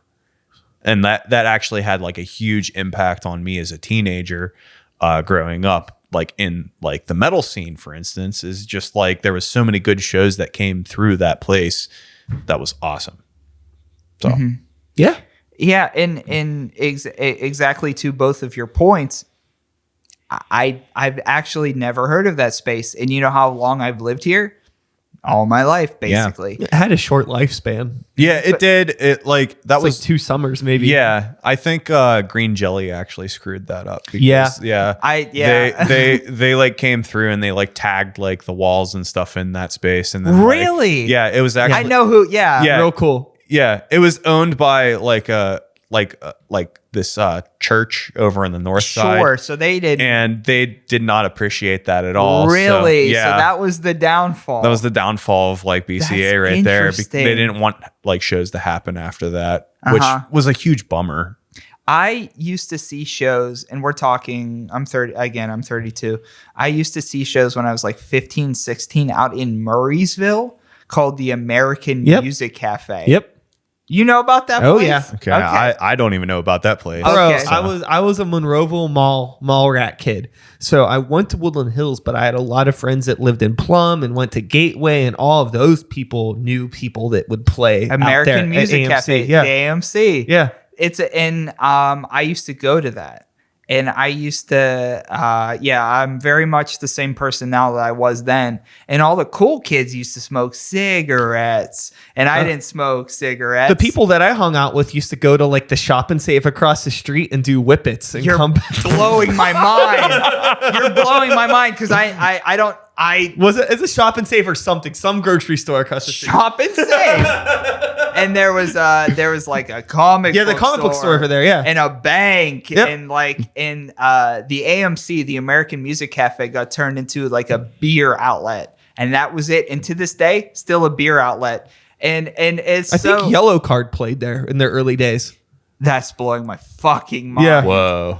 Yeah, but I remember the American Music Cafe in Murraysville, and all the cool kids had dyed hair and smoked cigarettes, and I just It looked was like, this. do you remember Club Octane? Yes. It was very equivalent to Octane. It was like Okay. Murraysville's Octane, like similar size space and feel. It had so you like a stage that was elevated, and it had like it had like a balcony. Yeah. Mm-hmm. And so like really cool punk bands would play, you would like jump off the balcony, but it was only like the room that we're recording the show in, it was no higher than that, but people would jump off the balcony and you'd be like, oh, and it was like not that far, but there was a lot of cool bands that used to play that, and I used to go there all the time, but I didn't really talk to anybody because I was like, I don't know how to talk to anybody. I mean, still getting into your 30s and jumping from that height is like that's pretty intense. Well, how about if you were 19? Like, if you're a 19, no, that Yeah. like you need to like yeah, you but need it to was, jump off a cliff for that. but so. it was just like this like punk space, this pop punk space, like Yeah, that was the era for sure. like the pop punk early, like, well, I guess as mainstream screamo goes, you know what I mean? at Like, that point. at that point. But it was like Zayo. Yeah. It was like the Juliana Theory, the Berlin Project. man. Yeah. Like that, like the Grishekis, like the Grisheki kids. And then on the metal side of things, I remember like Baghead. Oh my God. Baghead. Yeah. Yeah, Baghead. Baghead. And you'd go to this website and you'd see like what the shows were playing. And every time Baghead would play, they were in this big giant font because people were like, ah. But like, I used to go there and I was like, this is really cool. In fact, when I was in the 9th grade, I went with one of my friends, and there was this cool person that we were talking to. And they were just like, I will like strip naked for $30 in a private room. And they were of age. They were over 18. And they were just like, yeah, like if you give me $30, like I will like flash you. And that's like, I was like, I'm too young for this. But they were of age. Absolutely everyone was age that was doing this. But I was just like, I was just like, I can't wait till I was like 18 to see like a ball or like a boob. But like, yeah. And it was just like, just for fun, absolutely nothing wrong happened or anything like it. It was all consensual, nothing like that. But it was like this punk space, and you could get like pizza, you could get like for $1, and you could see like this type of environment. This is why I am who I am, because I went there and hung out and partied. When I say partied, I mean, I didn't party. I didn't even drink till I was like 22. Same. So yeah. Yeah. Anyway, that was the American Music Cafe, Murraysville AMC. Yeah, and there's not a lot of spaces like that anymore. Like, Zero that I know. I'm happy that, like, in Pittsburgh, I'm happy that we have Roboto. I think a lot of people a lot of people are super invested in that space. They do a lot of great things. They always have shows. They do a lot for the community, but it just feels sterile. There's something that's There's awkwardly no seats. There's no seats. There's something that's awkwardly sterile about Roboto, and it's always been that way. I don't know what it is. because everybody goes there and acts like a wet blanket. They just go there and you're just like, who's promoting this show? And you're like, oh, that person in the dark back corner who's not going to talk to anybody. The last time I was at Like, Roboto, I actually saw Andrew WK there. Oh yeah, those shows were great. That fucking rocks. That was amazing. No, Roboto is beautiful. That was one of the Yeah. best times of my life. Yeah, right those there. shows were nuts. Yeah. And I've played great shows there. Thrifty Thon was there. Had a good time there. It's one of those things where I call it like the "Are you afraid of the dark" syndrome?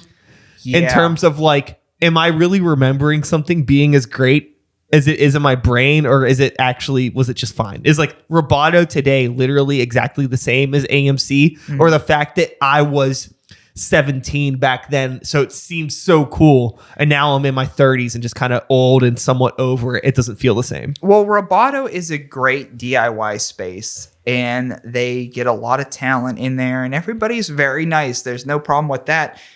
It's just everybody is so like reserved isn't the word. It doesn't feel like a music venue. No, and there's no seats, and there's not a lot to do. It's just like everybody acts like a wet blanket. Like everybody acts like the show they're seeing is the first show ever.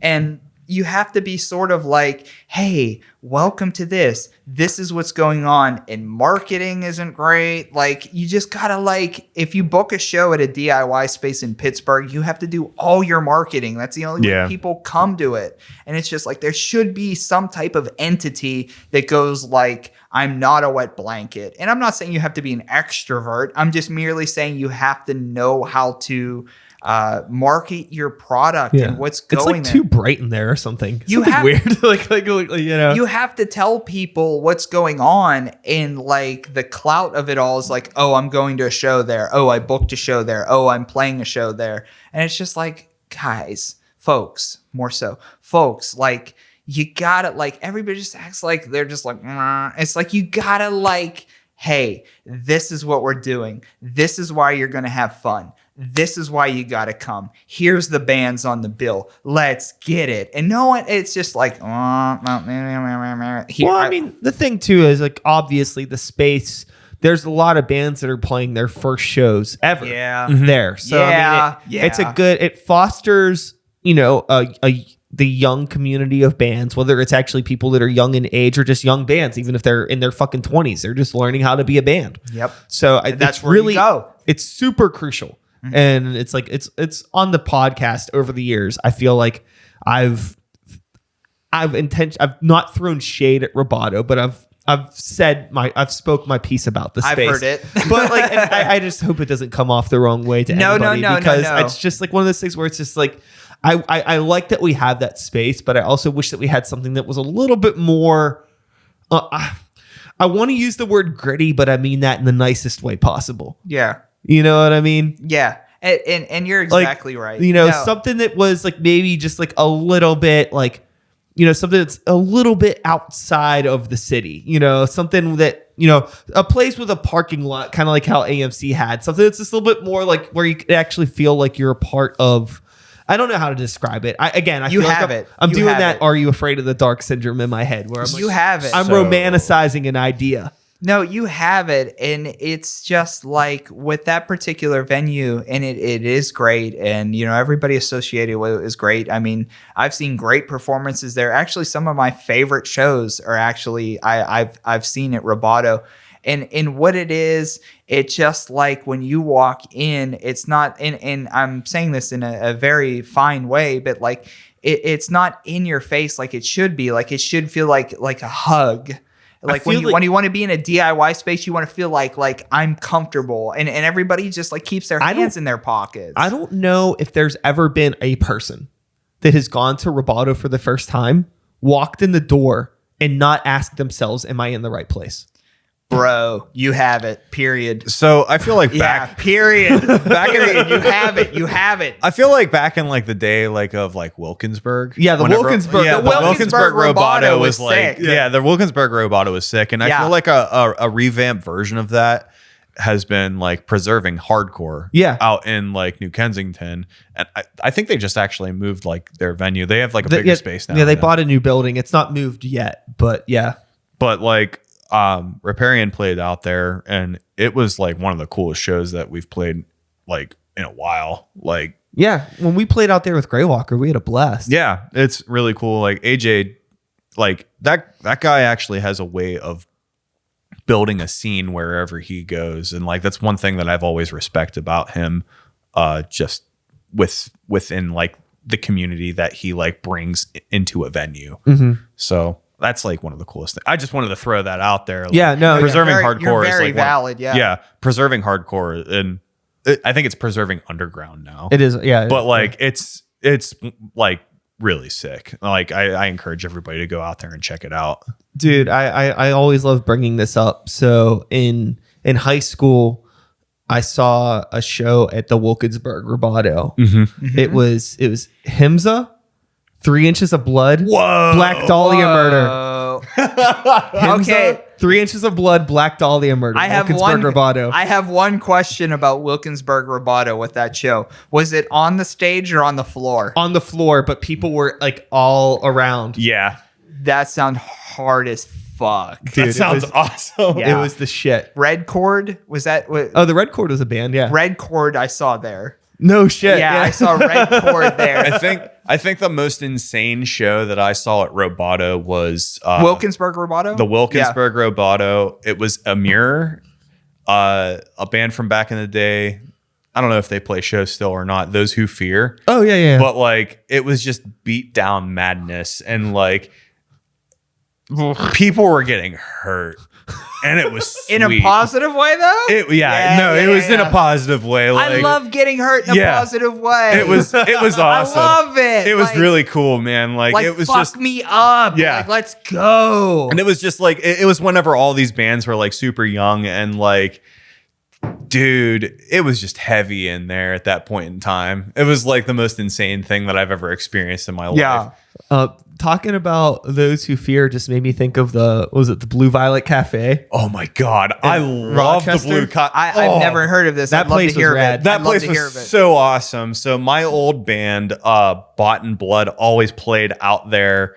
Like we were like the house band, I felt like, for a while. Like it was us, Those Who Fear, and like Strength to Endure, and like just there were so many like a lot of those band- sentences. there, bands. there was a lot of there was a lot of like sentence that was the band name. 2004 metalcore bands that played out there and stuff that were like so freaking awesome that like dude, it was such a blast. Like Yeah, that was another cool space. Blue Violet Cafe, that was out in what, Rochester? Rochester, yeah. That- Never been PA, there. not New York. Yeah. Rochester. No, I know. Yeah. Yeah, that place ruled. That's sick. But that was like another like all ages space that everybody was Yeah. welcome and stuff like that. And like And there was also Giorgio's in Turtle Creek. I do know that one. That one you mentioned, I did remember that. Yeah. one. It's by Yeah. St. Coleman Grade School. Yeah, and like all those spaces had, that's like the it that I wish that like Roboto had, or like some other space had. You know, I mean, Roboto's good at what it does. Yeah. But I wish we had another Blue Violet Cafe or a Giorgio's, a space like that. You know what I mean? Black Forge in Allentown was doing great for a while, but they're not doing shows there anymore since they moved to McKees Rocks. So I recently heard that they're actually trying to do shows up there again. Oh, really? Yeah. That's good. Yeah, I just talked to Ashley the other day whenever I was up there talking to my buddy Tyler, and Ashley kind of like talked into the conversation like that they're actually going to start trying to do shows again there. That soon. would be great. So the like, new Black Forge has been killer. They're doing a really good. I love yeah. that new Black Forge space. Yeah. Like it's really cool. They, like, that's definitely filling a gap for sure. for sure. Yeah, no, we need like more venues in Pittsburgh that have like that 200 cap like kind of like space. Have right there. either of you gentlemen been to the Roxy in McKees Rocks Yeah. yet?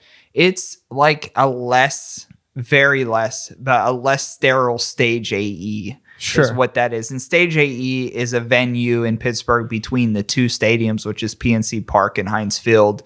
And like that's your sterile environment venues. And good bands do play there, but you just go there and you're just like, Ugh. I like seeing bands on the outdoor stage. Sure. If they play outdoor there. Yeah. The indoor stage is a little weird, but I have seen some tight shows there too. Oh no, yeah, I've seen great shows there, but you just go there and you're just like what's like? I'm saying if you went there and you were just like, is this gonna be what kind of show is this? This might be one of the douchiest things I've ever said out loud, but I'm gonna say it.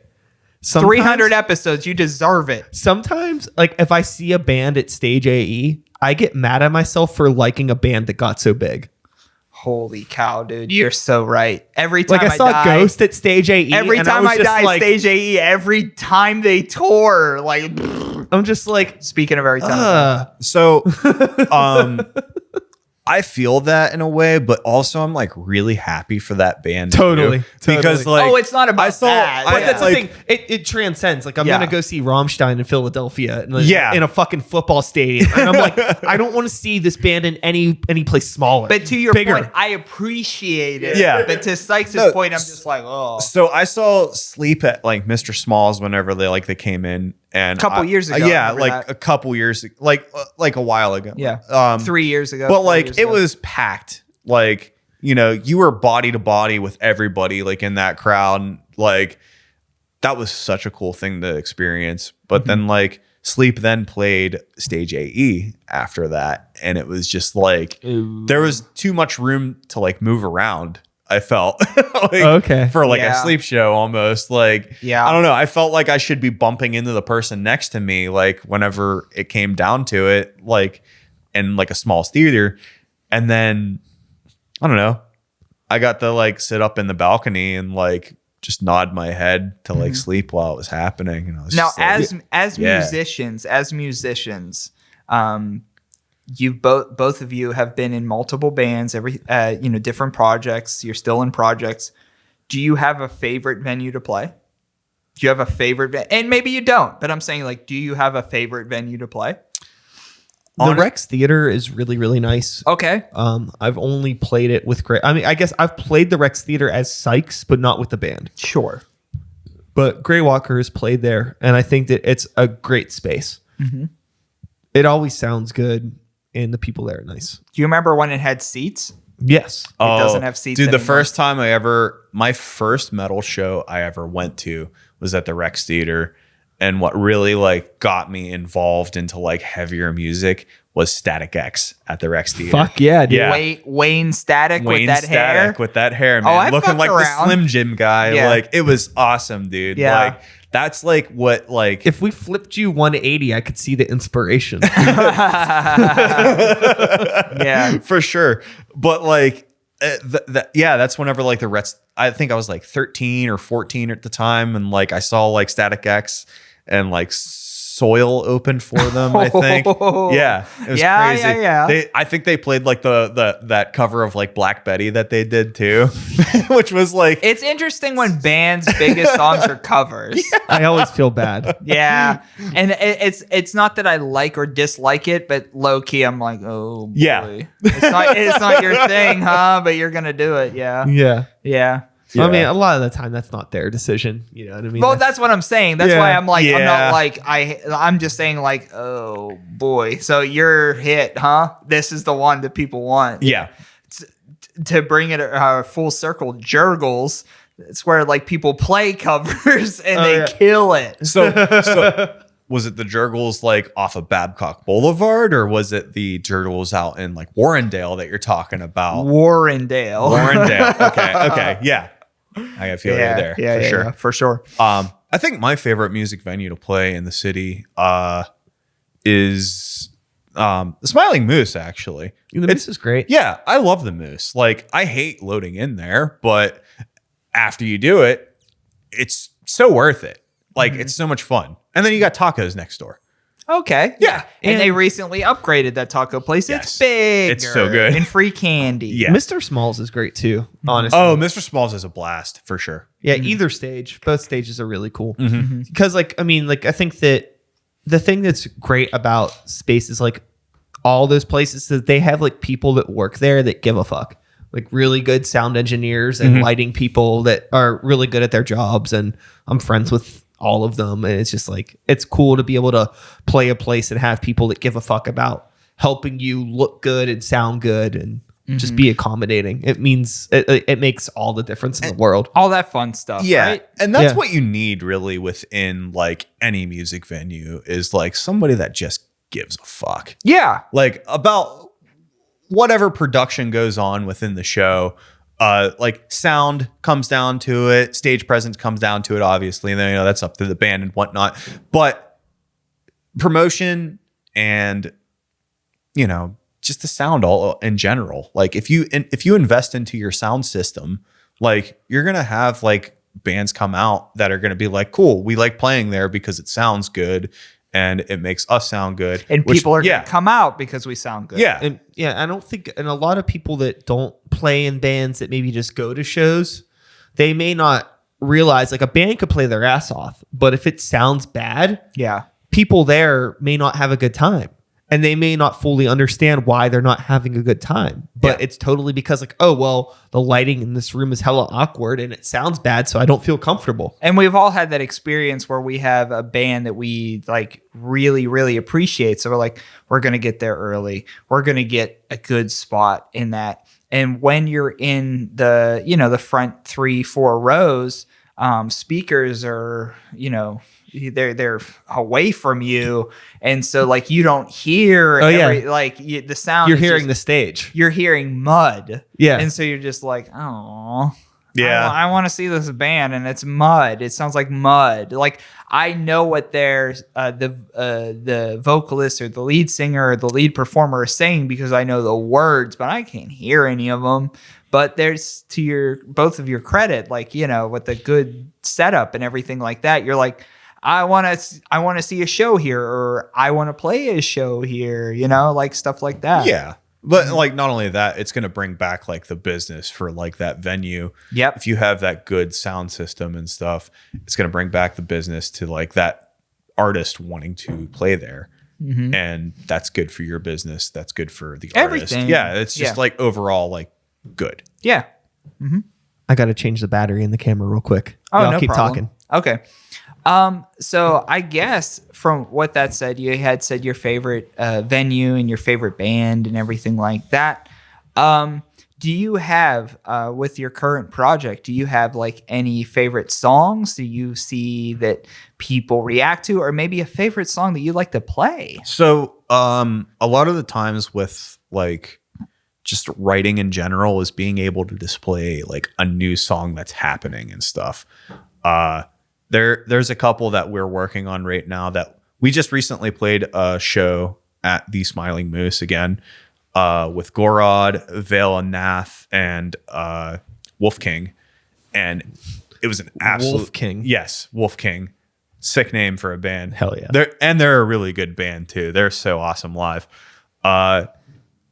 We opened up for that show, and it was cool to see like the expression on some people's faces whenever like you're just like debuting a brand new song and a bunch of brand new things that you have within your band and stuff, like whether it be like, me and my guitarist are pedal freaks whenever it comes down to it. Yeah. So like stepping on a brand new pedal and bringing a whole new sound to like the what you have going on. Yeah. And like the whole atmosphere thing, like it really sets it off and stuff. So like being able to display like that with like those couple of riffs and like, just the new songs that you have going on and stuff. Like I think the newest song, I don't even know what the name of it is right now because it's so new, but we played it at the Smiling Moose. It was like the last song of our set. It went over very well. Cool. And cool. You could build on that. Yeah, you could build on that. And like, obviously with it not being recorded yet, you could still make improvements and stuff on it here and there because like the audience has no idea what they're going to listen to at that point in time. It's like, it's a brand new thing for them. It's a brand new thing for you. You're both experiencing it at the same time, which is pretty awesome. You're kind of working out whatever you could work out with that. Yeah. So like, I know, who knows if like a drum beat's going to like change or something on that. Yeah, but whenever it's like recorded and like, the final print is out for it and stuff, and like everybody's going to listen to it, then that's whenever expectations are needed and stuff. So I think my favorite thing to do is playing new stuff, just because like it has that raw energy that you throw into your live performance. Like a music set. Like Yeah. you're like, okay, here are the, you know what they say, like here's the beats. Yeah. And then here's let's get this going, see what this does and see what this looks like out there. Yeah. See what this looks like behind me, beside me. And yeah, I could understand that. Yeah. You know, and kind of go from there, build from there. So that's pretty cool. Sick. But I have, with your permission, Sykes, I have a one more thing to go over. Let's fucking talk about it, dude. Okay, Hell yeah. because for listeners just on the podcast, you haven't seen it, but for folks watching the video, in front of the camera, if you've been watching for quite some time, the referee that I spoke of before is sitting on a black van, and it's a very 70s van. So real quick, it is in fact 70s. It's from 1977, and this was a thrift find from Thrifty Podcast. Again, that's what I do, thriftypodcast.com. So I'm going to take the referee off it, and what I have in front of me is a black van with a yellow, orange, and red stripe from the hood all the way to the back. It's a very, not in color, but in shape. It looks like the Scooby-Doo van, only it's black with the stripe. It's definitely a Chevy. It's definitely a Chevy. Yeah. I like that. You have it correct. Absolutely 110%. But this is a, with Goodyear tires on it. This was a thrift find that I found, and every week we find different thrift finds. This is called a Van Blaster. So I'm going to put it closer to the camera now for folks just listening to the audio. So what we have here is a gas-powered van from 1977. And I've had this van on the table for quite some time, but what I didn't have on the table, because for aesthetic reasons, it looks like garbage, but I have a busted to bits box. And the box of the Van Blaster, I'll put it in the mic, and it's all coming apart. My actual real life dad had one of these as a kid. Whoa. Which is sick. But just reading some things from the back, what I enjoy about it is there's, and we could even remember in our days, do you remember when like 1-800 numbers and hotline numbers existed? Yeah. Well, if you had issues with the Van Blaster, gas-powered van, you could call the Cox Action Hotline. Cox Action. Cox Action Hotline, 800-854-3544. And again, that's 800-854-3544. I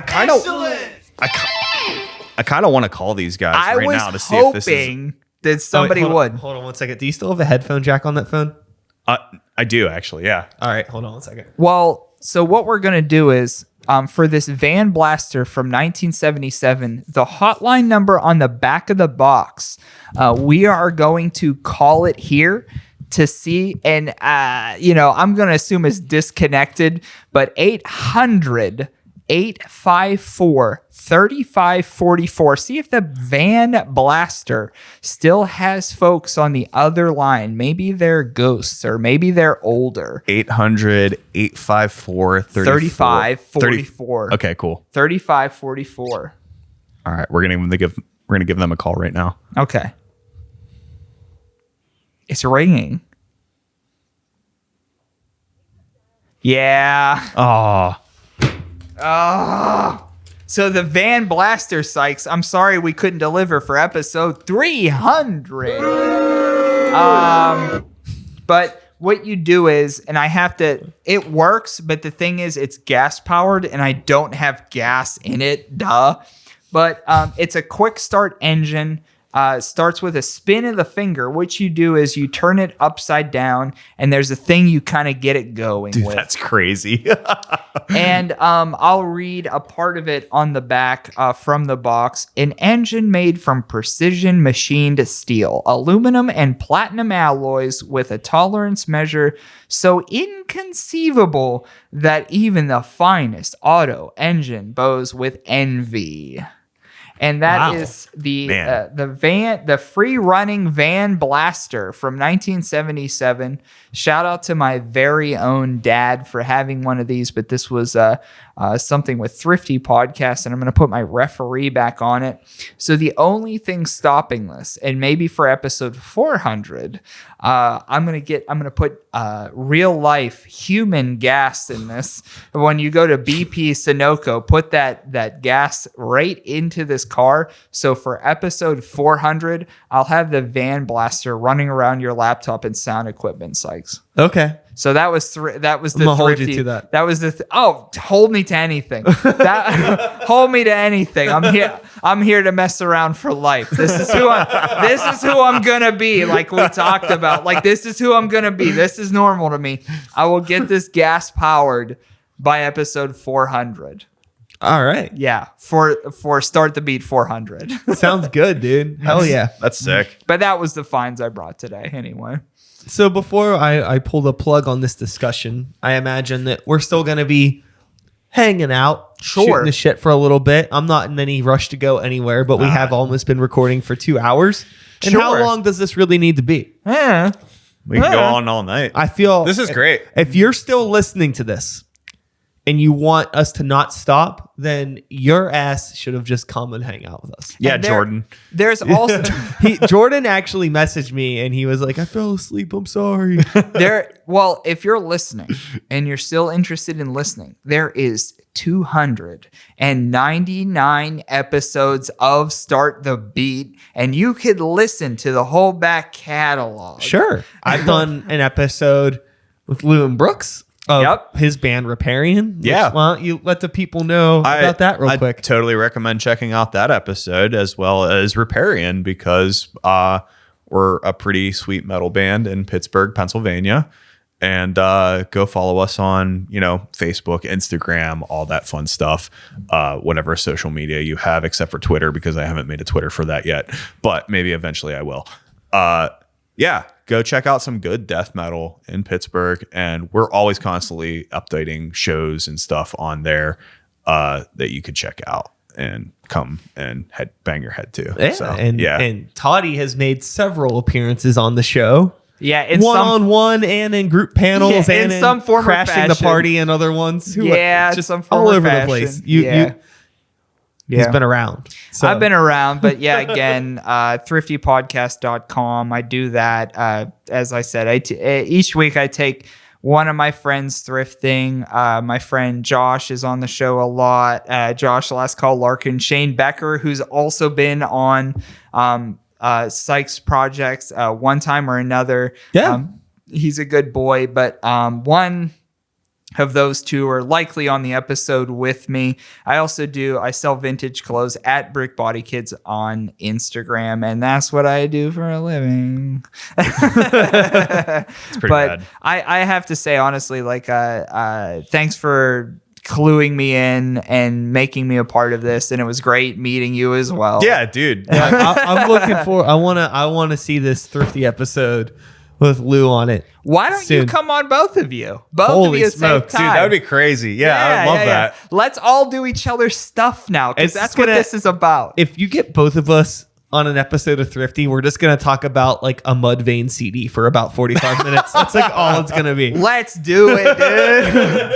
Let's do it. Yeah, we'll do thrift finds, and then the second act of the show, just riff on Mudvayne, baby. Well, I just imagine didn't we find a System of a Down CD when we went thrifting? Yeah, like the one with the hand on it. Yeah. And it's interesting because we went thrifting. You were on a part of that episode, and I found the Brett the Hitman Hart foam heart. Yeah. That this is no joke, no lie. That is top 5 finds of me in my life. Yeah. In my life. His face in my life. I wish that dude. there was like video of his face, like finding that thing, just like looking over, like it was like, man, So- this is such a wholesome moment. Like, so I go to Goodwill outlets, and in Goodwill outlets, for those folks unfamiliar, Goodwill outlets, it's a thrift store.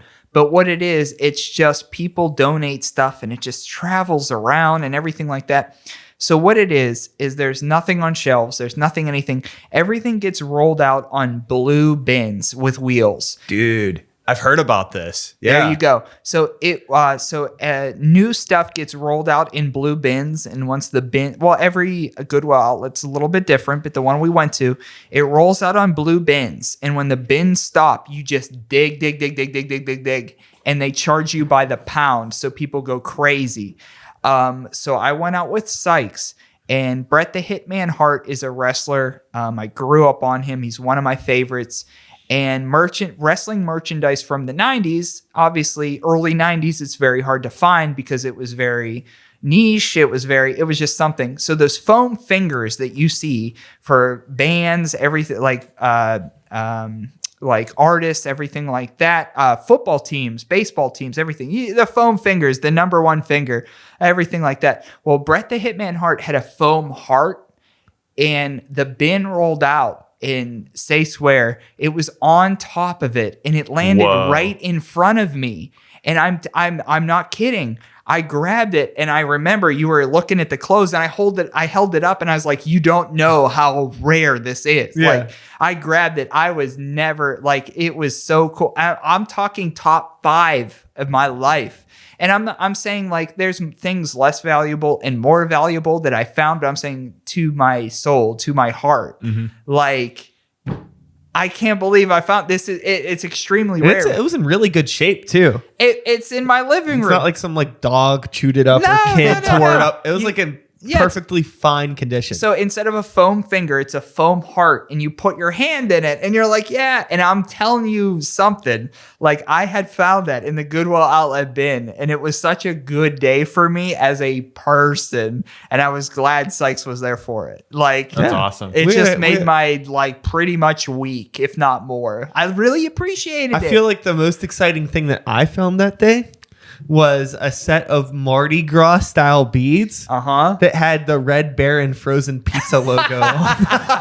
And that's what you find, and that's why my new homeboy is going to be on the show, because you dude. never know. And the like, funny thing is you're paying by the pound, so literally both of those things weighed nothing. nothing. Yeah. A buck. I Yeah. bet you play it, and it's foam. It's a foam Yeah. heart. Foam don't weigh anything. Yeah. Like, there's soundproof foam in the room we're recording right now. It doesn't weigh anything. So imagine just a sliver of foam. It was basically free. And this thing, like, I grew up on, I never had, like, I never had it. And I was like, yo, Thrifty is the reason why I'm here, because, like, that's so sick. The other thing that was really fun about being there, and I don't want to spoil your potential experience. Hopefully this happens. But like, motherfuckers know Toddy at the thrift store. And there's some people there that are like super savage when it comes to like the bins, and they're very like cutthroat about the bins. And I was Yeah. like introduced to this world of people that are like they take this thrifting thing Oh, man. very Because seriously. I as well take it serious. But the things, well, I shouldn't say that, but the things I look for, not a lot of folks look for. So depending the time of day, depending the day of the week, it all depends. But like, a lot of the times at different places I go, nobody's looking for the things I'm looking for, but everyone knows me. So like, I could kind of do what I want and find the things that I want, and they're not going to think anything of it. So when I saw the bin being rolled out with the foam heart in it, I definitely positioned myself to be approximately where the heart was going to be when the bin stopped. But I knew there wasn't going to be anybody like, oh, I got to get this foam heart. You know what I'm saying? And so when Sykes was with me, yeah, he saw a lot of the culture, and that's what I do for work. And people are weird. Like, okay, as we talked about earlier in the episode, like, my normal is a different normal, but even in my normal, those people are weird. So yeah, anyway, but Sykes was like legit one of my top favorite finds I've ever found. And I do this pretty much 3-4 days a week was with this guy to my right. That's no, awesome. No lie. That's No really lie. cool. I had a good time. I just remember there being one person when we went out particularly, and I remember you just kind of like to the side just being like, No. that person's crazy. Yeah. Or no. something. Like Yeah. something like you No, got, no, like, yeah. like ixnay. No. Yeah. Yeah. Mm-hmm. And that's it's how a it good is. time. Yeah. Highly recommend This has it. really gotten me really Yeah. excited to do this now. I'm glad I sold you on the time and my podcast. Thank you. And you sold me on And your we band. also had some Oh, great yeah. Indian food. We went to Mint. Dude, I'm Yeah. always up for some Indian food. So, yeah. We went to Mint. We had a good day. And that's what how I said too before, like when you go out with Thrifty, it's like a whole thing. So like, I kind of hope I like you because it's a whole, like we go thrifting. We're going to like, and you're thrifting for 2-3 hours. So you're hungry. So it's like, I hope I like you. Yeah. And like, that's not always the case, but I try my best and I like invite everybody in. And sometimes like, something, and that's the thing that I really like about Thrifty too. Sometimes I do things and I'm just like, this sucks. And this is just going to be the episode and things didn't click, but I just go for it. And I'm just going to go for it. And if it doesn't work, it doesn't work. And people who listen to the show know when it doesn't work. But people who listen to the show when it does work, they're just like, this is sick. I know It's this. almost like a metaphor for thrifting in general. Yeah, right. And that's why you get it. Yeah, Yeah. that's why like you just go for it and you just hope it works. So with 100 some episodes of the show, you got to think like 50 are pretty good and 50 are just like, I hope you like it. Like, but yeah, I'm glad to do it. And I'm glad, as we talked about Tom Green and all that stuff, that's what I try to bring to this thing. I just want all my friends to just come out, give it a go, shoot your shot. If it don't work, it don't work. We'll move on. If not, it was fine. But if it works, pretty cool. And there's about 15 episodes of it that I really, really remember as highlights of things I do, and Sykes is definitely on one of them. Well, that's sweet. Mhm. Well, I hope That's not a lie. I hope true. one day I can come back on. I hope you get this motherfucker on the show. Oh yeah, he's going on. I like him. I like him. He'll be on. We'll work it out. Hell Well, yeah. We have broken officially the 2-hour mark. So with that being said, that is all, folks. If you're still here, thanks for being here one more time. Lou, Toddy, we're all literally cheersing with empty bottles right now. No, I got some. There's plenty of more here, so we'll get more into that. I'll tell you what. It's been 300 episodes, and yeah, I'll be back again in a couple days with 301. And here's to another 300 of these fucking things. So I'll see you in a couple days. My name is Sykes. Start the Beat 2020. Woo woo! Thanks for listening. Goodbye. Have a good day. Happy Sunday. Happy Super Bowl Sunday. Every Sunday is Super Bowl Sunday as far as I'm concerned. And we are done.